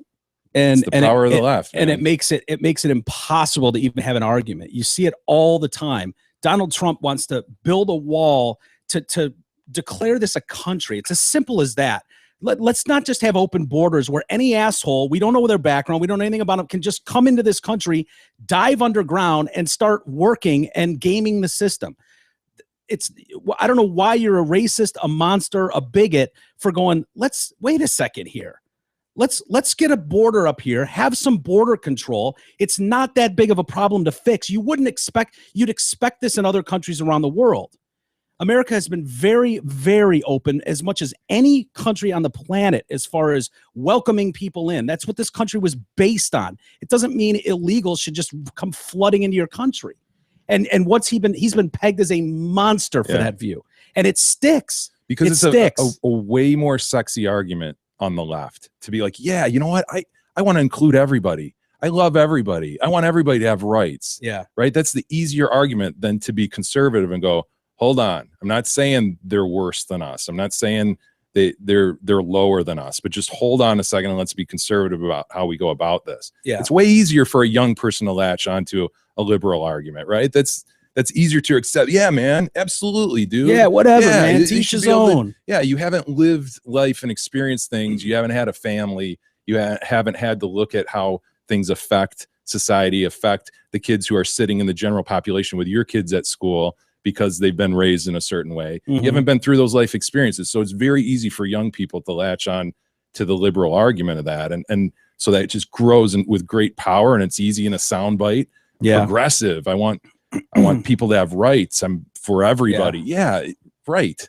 We all are. Yeah. But Joe Biden was quoted yesterday talking about this sort of thing, this kind of the progressive liberal agenda that they all love to spout off about. And I hate when I read quotes like this, where it's like, I think it's time. I think as a nation, we're ready for a woman president to be president. And it's just time. And I'd like to see that. And it's like, well, good, you fucking asshole. Were you ever not okay with having a woman president?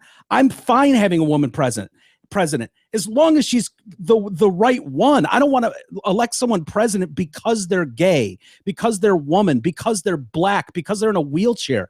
I want someone who's the best at potentially leading this country. I don't give a fuck what race they're from or anything. I don't care if it's a woman. Have you ever walked into a business and gone, oh, I was going to do business here, but I see their CEO's a female. Fuck her.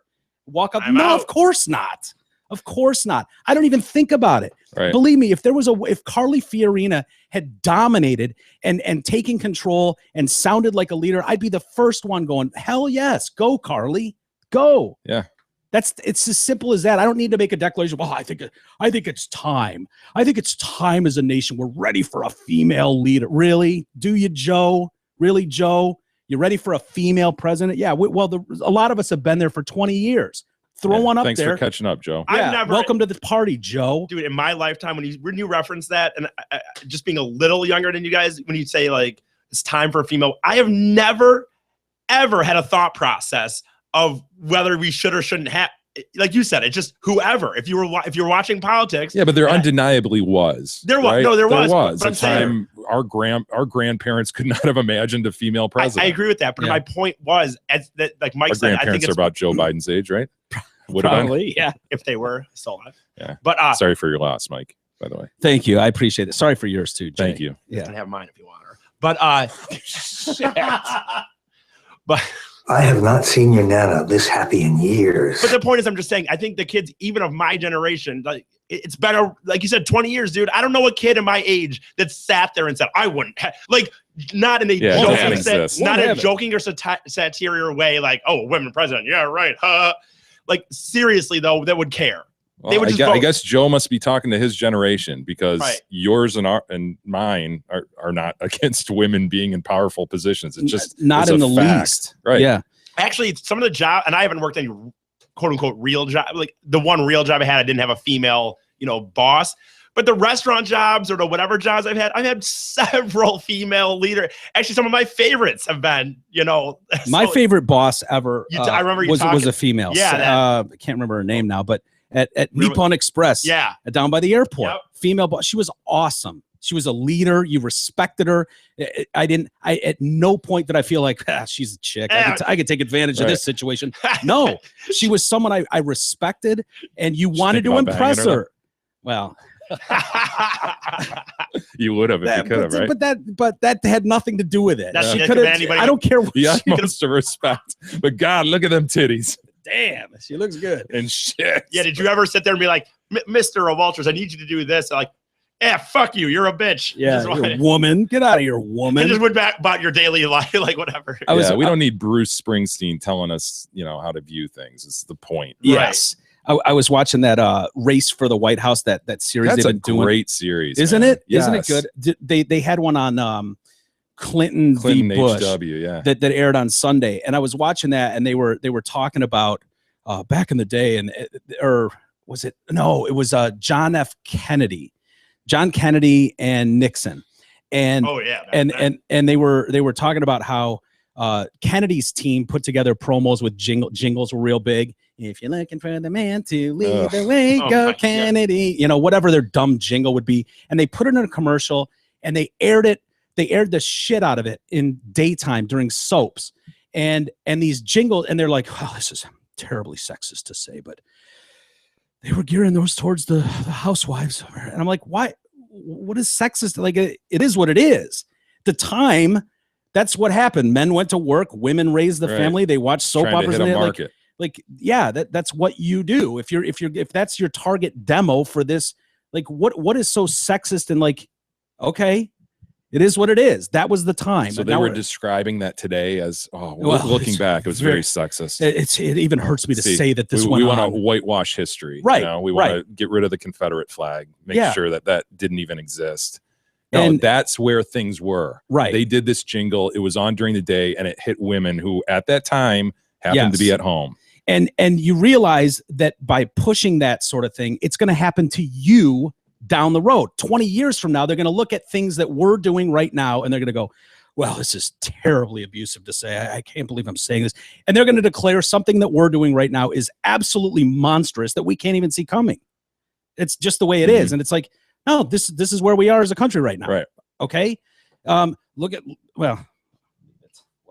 No, that is a great show. If anybody can pick those up, the presidential race for the White House on CNN. It's hosted Kevin Spacey. Yeah. He narrates it. Really cool. They just break it down into, like this thing. I can't wait to watch this year's.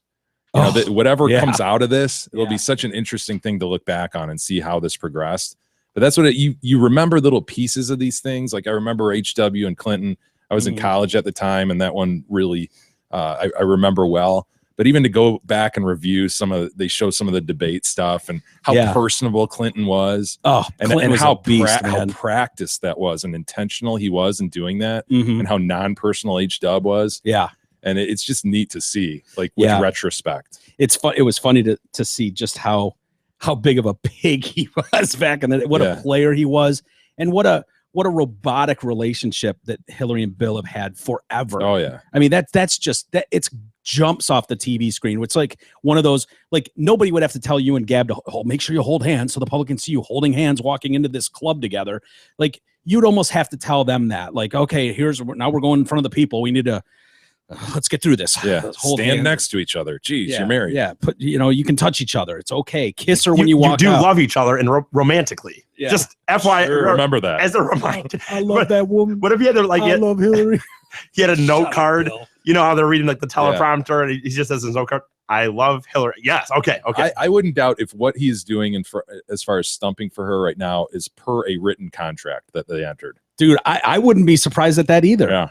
Not at all. Seriously. I know that's a joke kind of, but Bill, I will not leave you during this Lewinsky thing. However, I want this. I noticed they're not together as much either. I mean, Bill could be traipsing around the country getting ass in every city. It's like she's here in New York and I'm be in Pennsylvania and shit. There couldn't be any better surrogate though for you as a candidate. That dude is golden. He's when money. He gets up, he loves it. There's no place he'd rather be, and he's the best at it. Yeah, he's great. He's a great politician as far as like selling bullshit, but actually making you believe it. A smart guy too, man. Yeah, very smart. The video I mentioned just before we went into the break, and I haven't seen this yet. I kind of wanted to watch it with you guys. Oh, the irate passenger. Yeah, some dude kicked off. I guess there were 3 passengers kicked off a JetBlue flight, but which happens all the time. They're drunk, and they were going. I think it was like Northern California to Southern California, one of those kind of flights, San Francisco or Sacramento to LA or something. Anyway, the guy that's identifies himself as David Brackett, and he goes on a little bit of a rant here, talking about how smart he is and how rich he is, which is always a good argument when if you're having it out with someone. That usually wins it, right? Yeah, I think he mentions how high his IQ is. Oh, that's a good one. Yeah, I'm in Mensa. Some of the other highlights to look forward to. He claimed that let's see. He calls someone a nerd. Look to yourself, sir. Mr. Bald can't grow a set of hair. I'm 28. I make $4 million a year. What do you do? Oh boy. Mr. Bald can't grow your own hair. That's kind of a shot. Can't grow a set of hair. A set.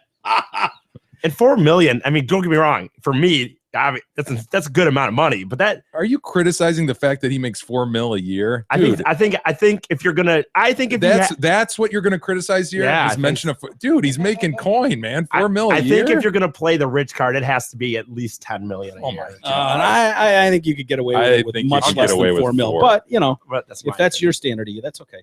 I unfortunately, by the way, I could not find an unbelieved version of this, so just FYI. Okay, we apologize to our listeners. Yeah, God only knows what we're getting into here. Die! I wasn't die! I wasn't talking to you. Okay, sit down. He's bragging about his hair. Yeah. Recession comes to mind, sir. Sir, Mr. Bald can't grow a set of hair. Hey, thanks. You know, because I'm 28. I make $4 million a year. What do you do? He's in finance, bro. Nothing. So shut the you for freaking ruining my trip again. He said nothing. You didn't let me answer. He said nothing. Hey guys, can I whoop this guy in the back real quick so we get this flight on? Let's go. He said I'm a loser, so I proved that I wasn't. Shut up. You're right. I'm a loser. I own 6 houses. I'm a obviously you're a loser if you don't care. Now we have to I'm the biggest loser on the planet. Let's just leave it at that. I'm the biggest loser in this room. You know, escorted off. I do not sign any disclaimer for this to be released, so I will be filing a lawsuit. Go ahead, Jay-Z. Bye, Felicia. 2020 vision with the 176 IQ. Great. Can you use it? I can't. Okay, then don't. He's just staring at his phone like he could give a shit that he's being escorted off. Yeah. Just looking at my phone. God, being drunk is the worst, isn't it? When shit goes south, being drunk is not your It never works. You're right. It's not your friend. Being hammered in an altercation is not your friend. I got to be honest. That guy's going to be bald in 3 years. You're right. For him to be criticizing someone because they're bald, man. I've never seen an attack on someone's vision too. Declaring that I've got 20/20 vision is a new one for me. I've never seen that. Yeah. I mean, it's kind of nice. I mean, who's going to call him out on it? But when you're thinking about your bullet points of attributes, like Yeah. 20/20 vision to me is like way down at my bottom. Yeah. It would take a lot to get there. Right. I don't know. Vision. he doesn't. I think I'd hit smell, olfactory system before I got to vision, but that's me. Yeah. Well, yeah, I don't know. I'd be I like, mean, I can bragging smell ab- shit really good, and I've got 20/20 vision. Yeah, I That's guess how I would play I it. think I would play 20/20 vision ahead of that, but only if you're attacking someone with Coke bottles. Yeah. I mean, if you're dealing with someone with really thick glasses, at Good that point. point you can go, your eyes quit on you, you son of a bitch. I got 20/20. You know, and then drop the mic and storm off. Your But eyes don't even work. you're bald too. You can't even grow a new set of hair. I hope somebody picks apart this guy's life and we find out what his vision really is. What I'd love his to know net yearly worth. income Has is. he had laser eye surgery? What if it wasn't real? Yeah. I'd love I to know hope if he's he's not. actually got 6 Yeah. houses too.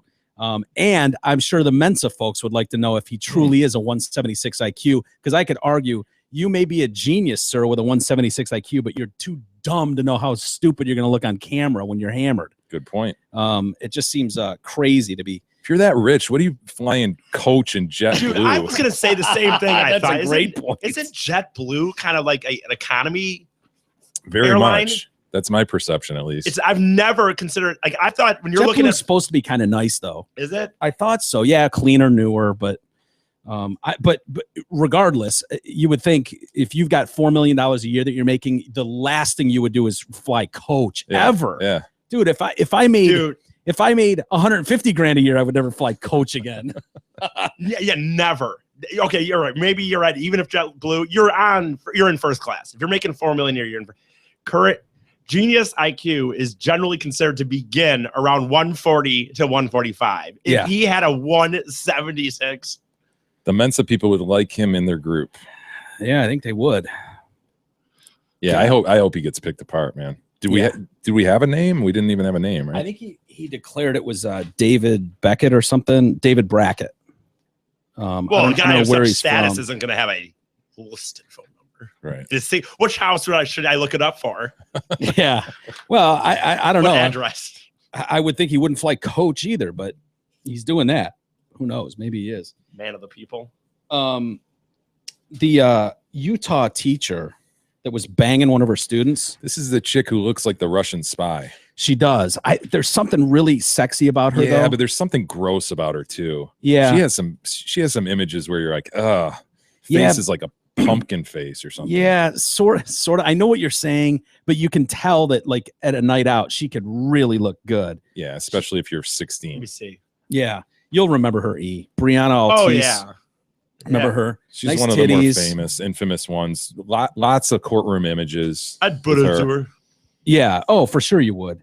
'Cause she's one of these ones who didn't take her lawyer's advice and go completely conservative. Like, hey, you got to go Aaron Andrews on your dress when you come into court. You got to have it up to the neck. You got to be really buttoned down, just looking like a real conservative chick. She came in tight shit. Yeah. Hair pulled back really tight and in this sexy way. And Yeah, it gave her that glasses. hourglass Yeah. figure with the perky tits. Yeah. I loved it personally. I thought it was a great move, but I Probably can not see a good why move some. if you're trying to convince a judge that you didn't bang your students. Yeah, well, I think she took ownership for banging the students. Did she? I think so. Yeah, she's the one that says I can't afford attorneys, so I'll represent myself, sort of. And Always a good move. In the end, yeah, I think she Usually had works out, representation at one point, but then she's been sued. Did she put her lying guilty defendant on the stand?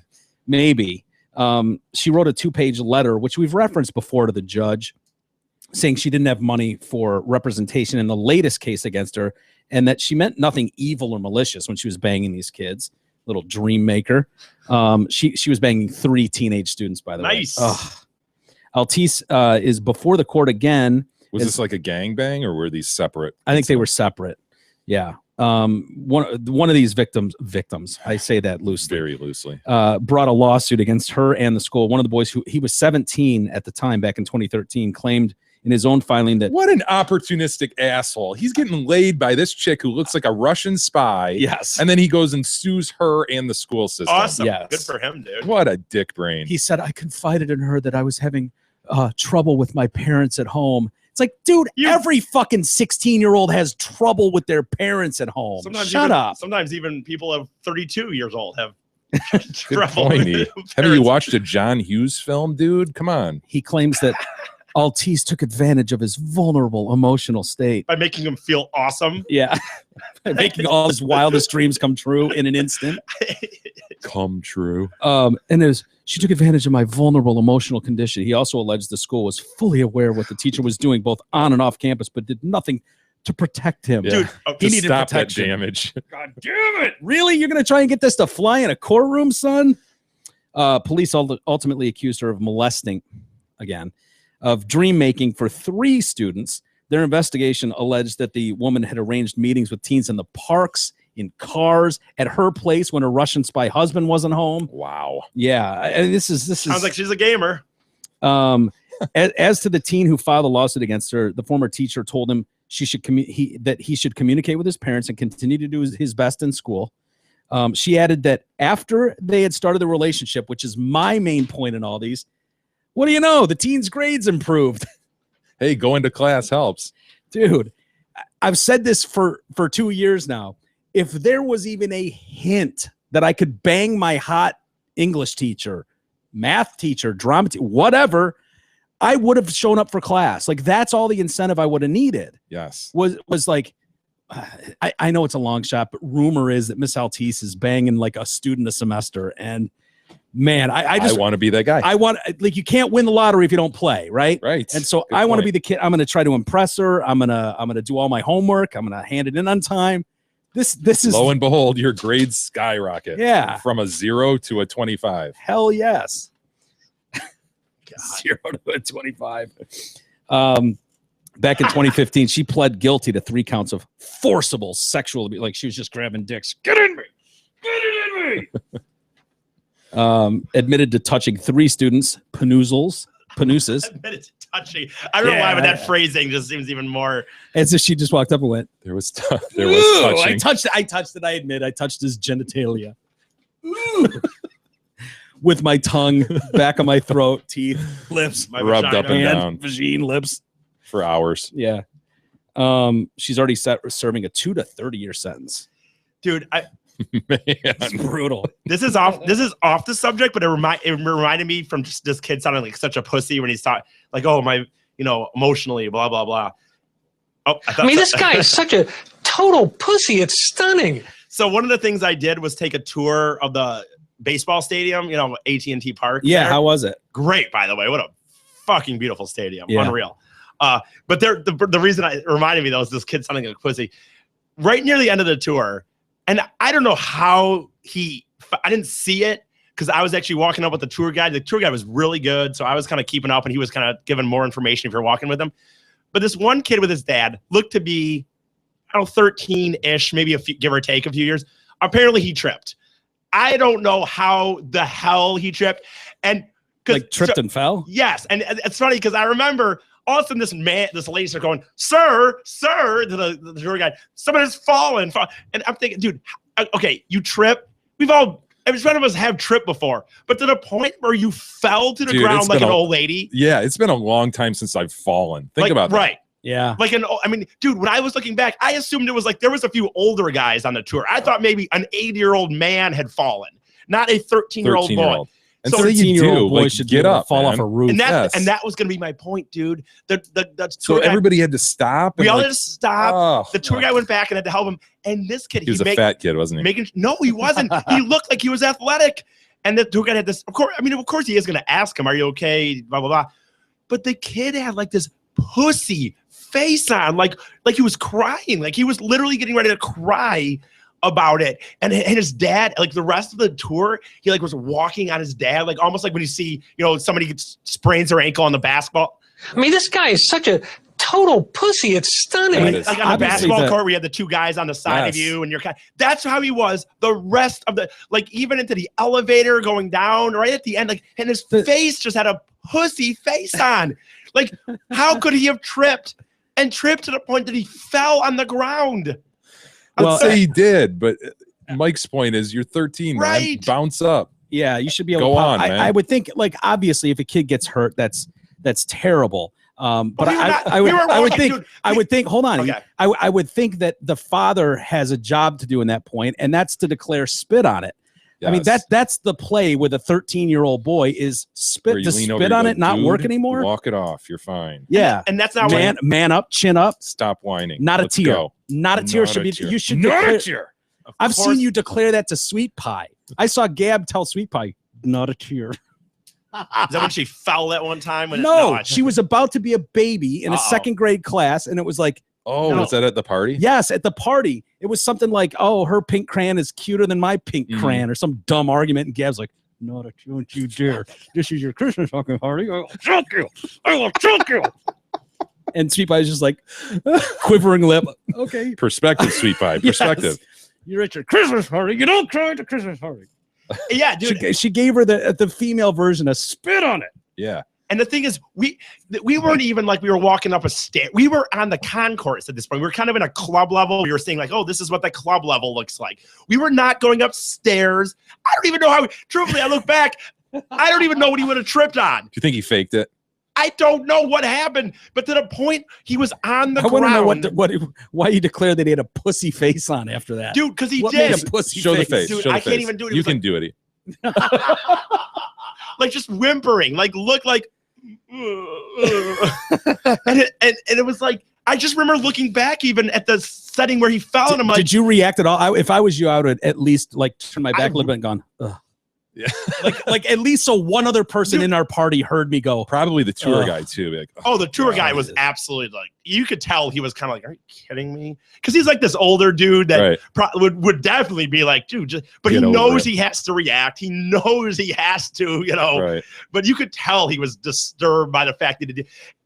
And looking back on it, I just remember looking back and seeing him on the ground and thinking, okay, get up, dude. Like, I mean, he was probably on the ground for a good 30 seconds, maybe a minute. Sorry you had to experience that. He waited on the ground. He was because I was with the tour guide up about 200-300 feet, maybe more. Yeah. And we heard someone start relaying it. You could tell the tour guide was like you guys, are you kidding me?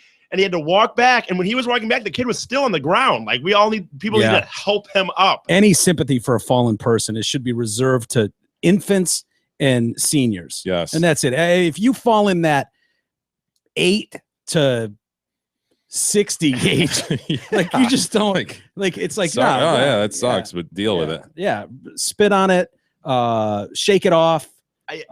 Don't you dare. Whatever. But looking back, I don't even think you have an obligation at all to like reach a hand down to help them up at that age. 13. No, you're on your own, dude. I don't need to help you up. Maybe hey, you cool or something, but maybe. I would have laughed.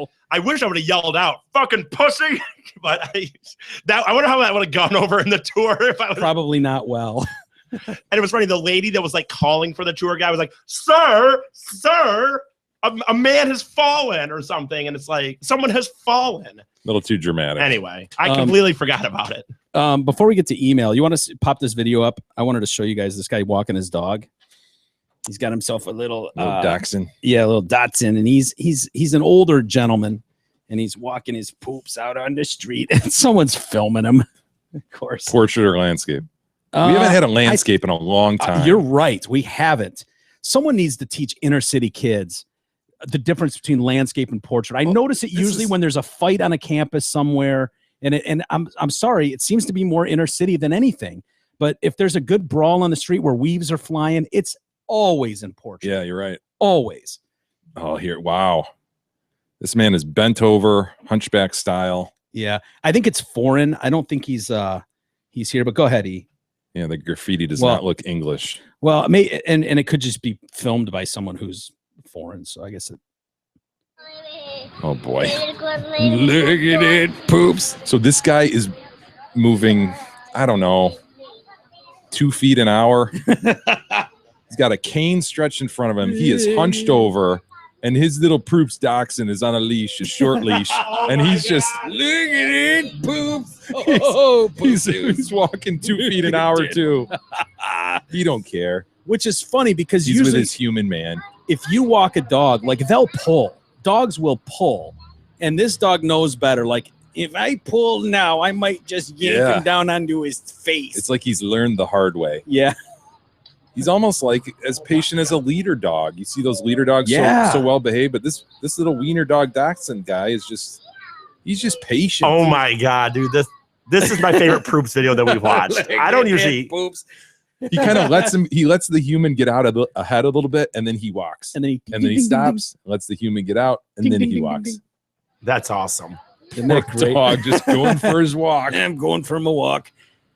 Half the time he'll have like his right paw up, like, go ahead, go another foot, and then I'll follow suit. Here we go.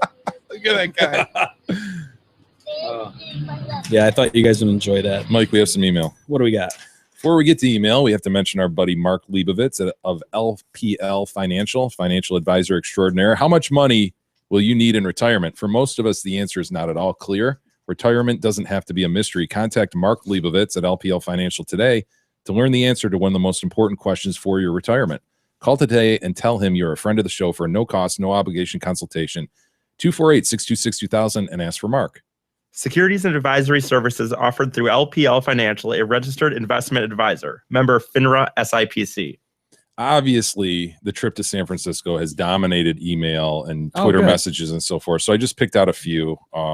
People for the most part, are just impressed that you followed through for once. Right. I understand. Yeah, that dude. I know I said it today, and I said it when I called yesterday, and I did it. So luckily I did it, but I really was close. Like right at the end, there was moments at the end where I was. We would have killed you. I know we would have absolutely killed you, and I might just not have came back. I'd come back home, but I might not have come back to the show. But you're right, you might not have. Could have been good or bad, but whatever. Did do it. So yeah, no, people are giving you props because I think at the end of the day, they look at it and they go, I wouldn't have done that. I wouldn't have had the balls to do it. And if you're being honest with yourself, like it's easy to go, yeah, I could fly out there and do that. Suck it up, man. Yeah, I get a whole trip. I blah blah blah. An hour, I could man up, dude. Really put yourself in that position. You're gonna walk into a room with 40 dudes just jacking each other off. Really? When I described it today, that's out there. That's good on you. When I described it today, and it is what it is. If someone would have done it, good for them. All the more power to them. But when I got my shirt was one thing, but taking off the boxers, finally just sliding those boxers down. Did you fluff it all? Did you make sure you readjusted? I just went in how I was. Really? But were you comfortable with how you were?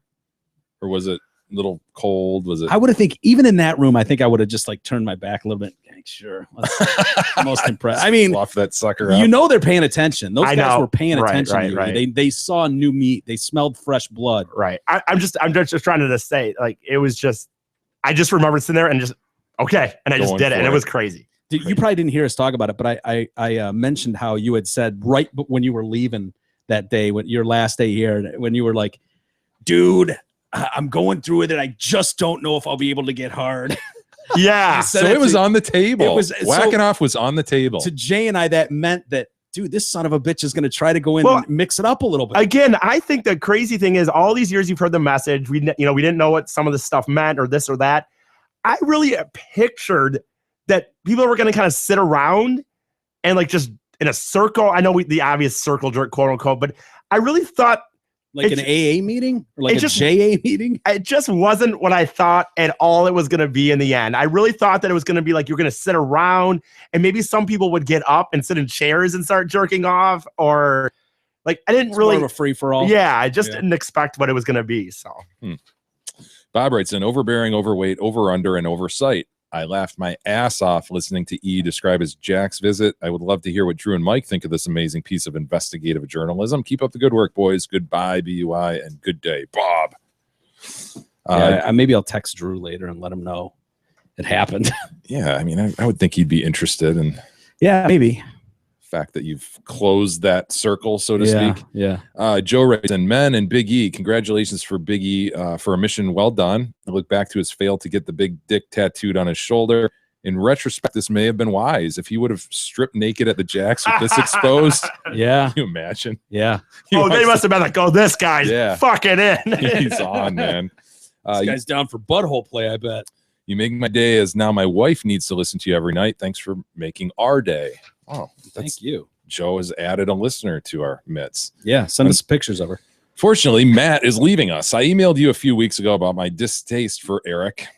I think it was unfair, and I wanted to apologize. You guys have every right to do whatever you want, and it's up to me if I want to listen when you let your retarded friends take the mic. I guess I'm just not your target audience. Good luck with the podcast. I really respect what you're doing and wish I had the balls to follow a dream. Hopefully I'll catch a few shows where I can listen to you and Mike and the good stuff. Catch you around the travel soccer circuit, Matt.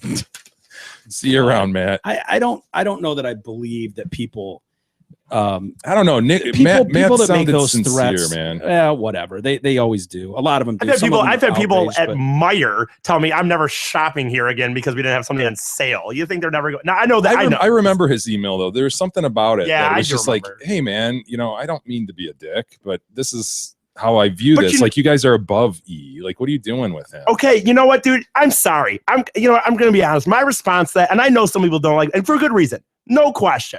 I am a very hateable person, and I understand that. But, dude, every show I've ever listened to, every entertainment show I've ever watched, I've seen things on Conan O'Brien's page, on David Letterman's page, on blank, where they say, I'm sick of this bit, or I'm sick of this guest, and I'm sick of this. It is what it is, right? Dude. You can't please everybody. And honestly, the show hasn't been as good, in my opinion, without this fucker here the last couple. That's just my opinion. I respect that dude's. I respect that dude's opinion, but to be really clear, dude, I love it when I get positive response, and negative is what it is. I don't listen to the positive, and I don't listen to the negative. If I got 10 messages saying, "Dude, you were fucking hilarious today," and 4 that said I was shitty, I wouldn't go like, "Well, that's 6-4, so I'm good today."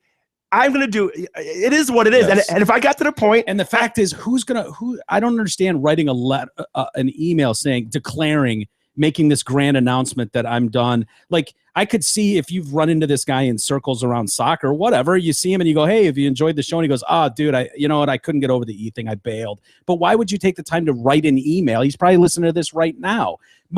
And these are threats. These are threats that people like E and I have seen for 20 years.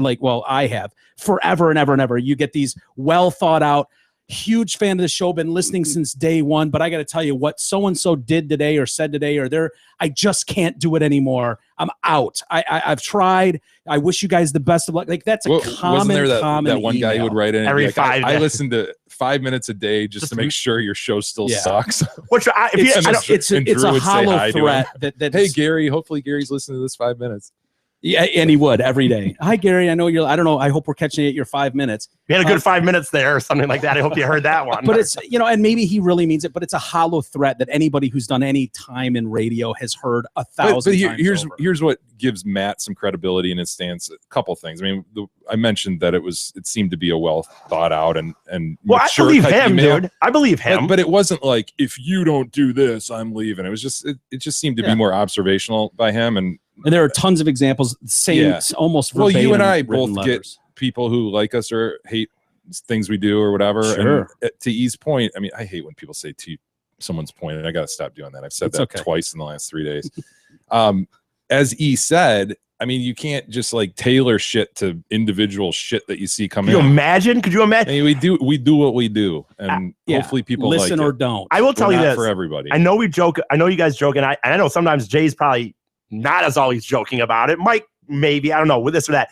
But this is serious, dude. If we got to the point where literally, say we had 1,000, or say we had 20,000 listeners, whatever, and 19,000 of them legitimately didn't want me on this show, I'm not kidding. I love doing this show. Whether it comes across like it or not, whether I have moments where I say, fuck the listeners or fuck this, I care very much about. I was so excited to come back and do this today. I am so happy. Every day I drive like the retard in the ball pit at Chuck E. Cheese. Every time I'm driving in the morning, guys, I am as happy as I've ever been. I'm so pumped to come here every day. But the reality is, this is what I want to do. I'm never going to give up. I'm never going to stop. So wait, you're going somewhere. If 19,000 don't want you, you will leave? I would leave. Are you calling for a vote? Sure.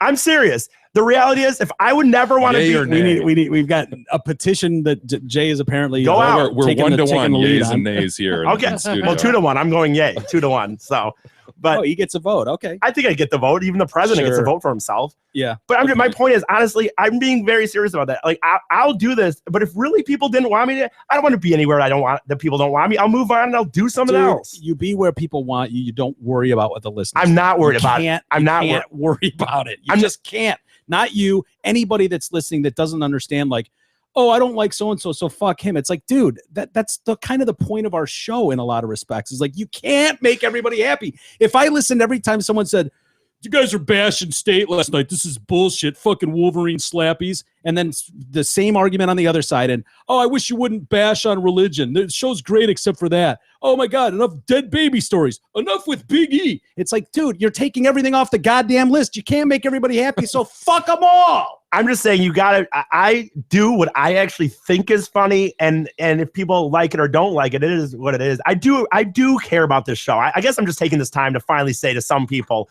whether they think I do. I make so many fucking, and Jay's right when he gets on me for undoing the YouTube feed. No, that's true. Now that's a good point. No, that's I get a fair it. argument. And honestly, whether people believe it or not, when people say these things sometimes like he doesn't, I care so much. I know I make so many dumb mistakes. I do it in my life all the time. Point is, I do care.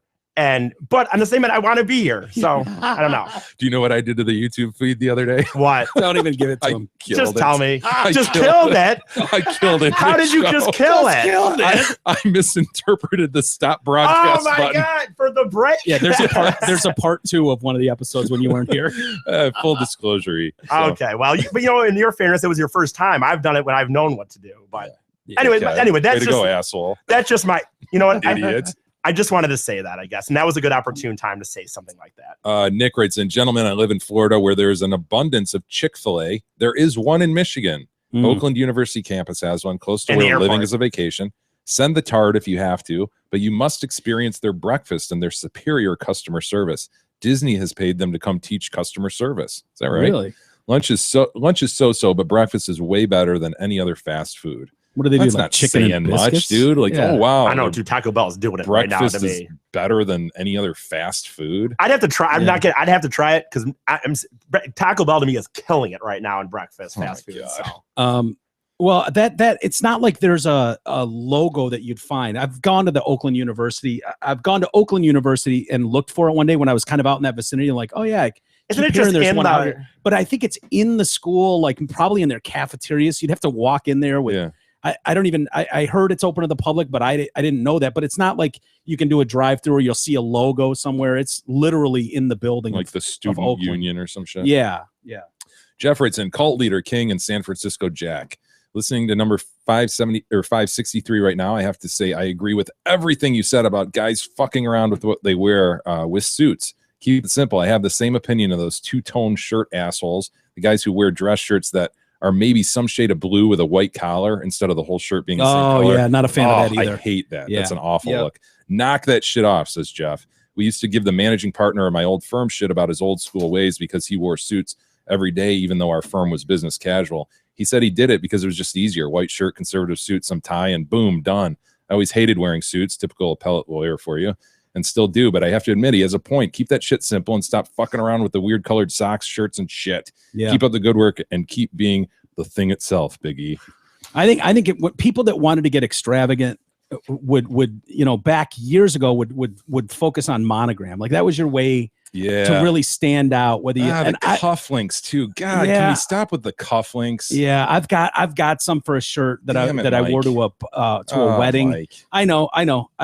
Which sucks because now I can't wear that shirt out on. Like you can't go out in jeans and that shirt with cufflinks on. You look like an asshole. So it's really reserved I could for stitch some buttons on there for you. Yeah, but they're big, floppy. I know. Stupid cuffs. It was a bad move. I'm a newbie, admittedly, to the suit wearing thing. I'm with Jeff's managing partner though. Like back in the day when I was wearing suits, I was the same way, man. Just grab either a dark gray, blue, something dark, just a white shirt typically, maybe a light blue. Throw a tie on, and it's like whatever. It's like a uniform, man. It's easier than dressing like business casual, where you have to kind of look different and wear something different every day.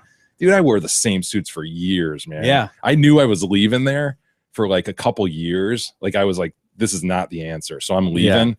But I didn't want to buy new suits. Like, I'm like, why am I going to drop like $4,000 on suits when I know I'm leaving? So I just kept limping along. And looking back, it's like I should have shelled it out because I ran these same suits into the ground, dude, man. I think I have suits from high school. Oh my God. Seriously, dude. When would I wear a suit? How would you, like, fat guy in a little coat situation? I just have them. I could still fit in them. Not that. Come on. No, not now. Liar. Not now. Liar. Not now. I'm telling you, I had It's to a go mistruth, a falsity. I had to go buy a suit for like a funeral, like a couple of years ago. What are you talking about high school suits for? Because before that, that's the only suit I had was like something that I wore to like a everybody should have a graduation couple party. suits, in my opinion. Not everybody. Everybody should. Well, not everybody does, including this guy. I know he does. I do now. I have one, but I have a black one and a blue one. I think that's all you need, man. Yeah, that's all I have. That's all you need. Mix and match a couple shirts and ties. Don't go crazy with the socks. You have one pair of black shoes, you're good. I would do white socks if it was acceptable. And people have told me, oh, you gotta wear dark socks. Why? Hey, that's a great question. Why? Cares? Who's focusing on my socks? My God. I wear tube socks with a suit. Who cares? Red, white, and blue. Hell preferably. yes. Hey, we'll save the rest for tomorrow, Mike. Okay. Well, thanks everybody for hanging with us. Sorry if we got on a little tangent there at the end and yelled "fuck all of you" to the listeners. I apologize for that. It's got a little hot in that moment. I apologize. I don't really mean "fuck all of you" and your opinions don't matter. That's not what I meant. Except when it comes to Big E. I have a soft spot for him. So leave it at that. All right. With that, we'll call it a day. Unless you got anything else to say, Jay. Unless you want to take the script over. I didn't because of my. Let me turn the page here. Please use the Amazon link, DetroitCast.com. Use the Amazon link. Rate us on on iTunes. Yeah. That's important. I'm told is that we receive more and more ratings on iTunes, just 5-star ones at tops of lists and such. So if you haven't done that, or if you haven't done it in a while, jump on iTunes and give us a 5-star and write a review. Quick. You don't have to do anything crazy, but just something. All of that little stuff helps. That's why people do it. So with that, we'll call it a day. We'll do it again tomorrow. We'll see you guys then.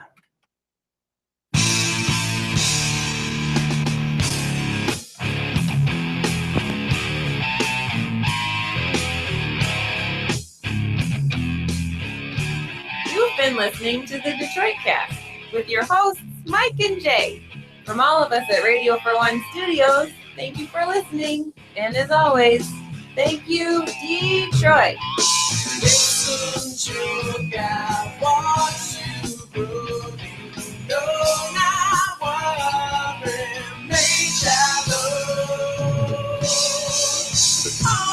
Stay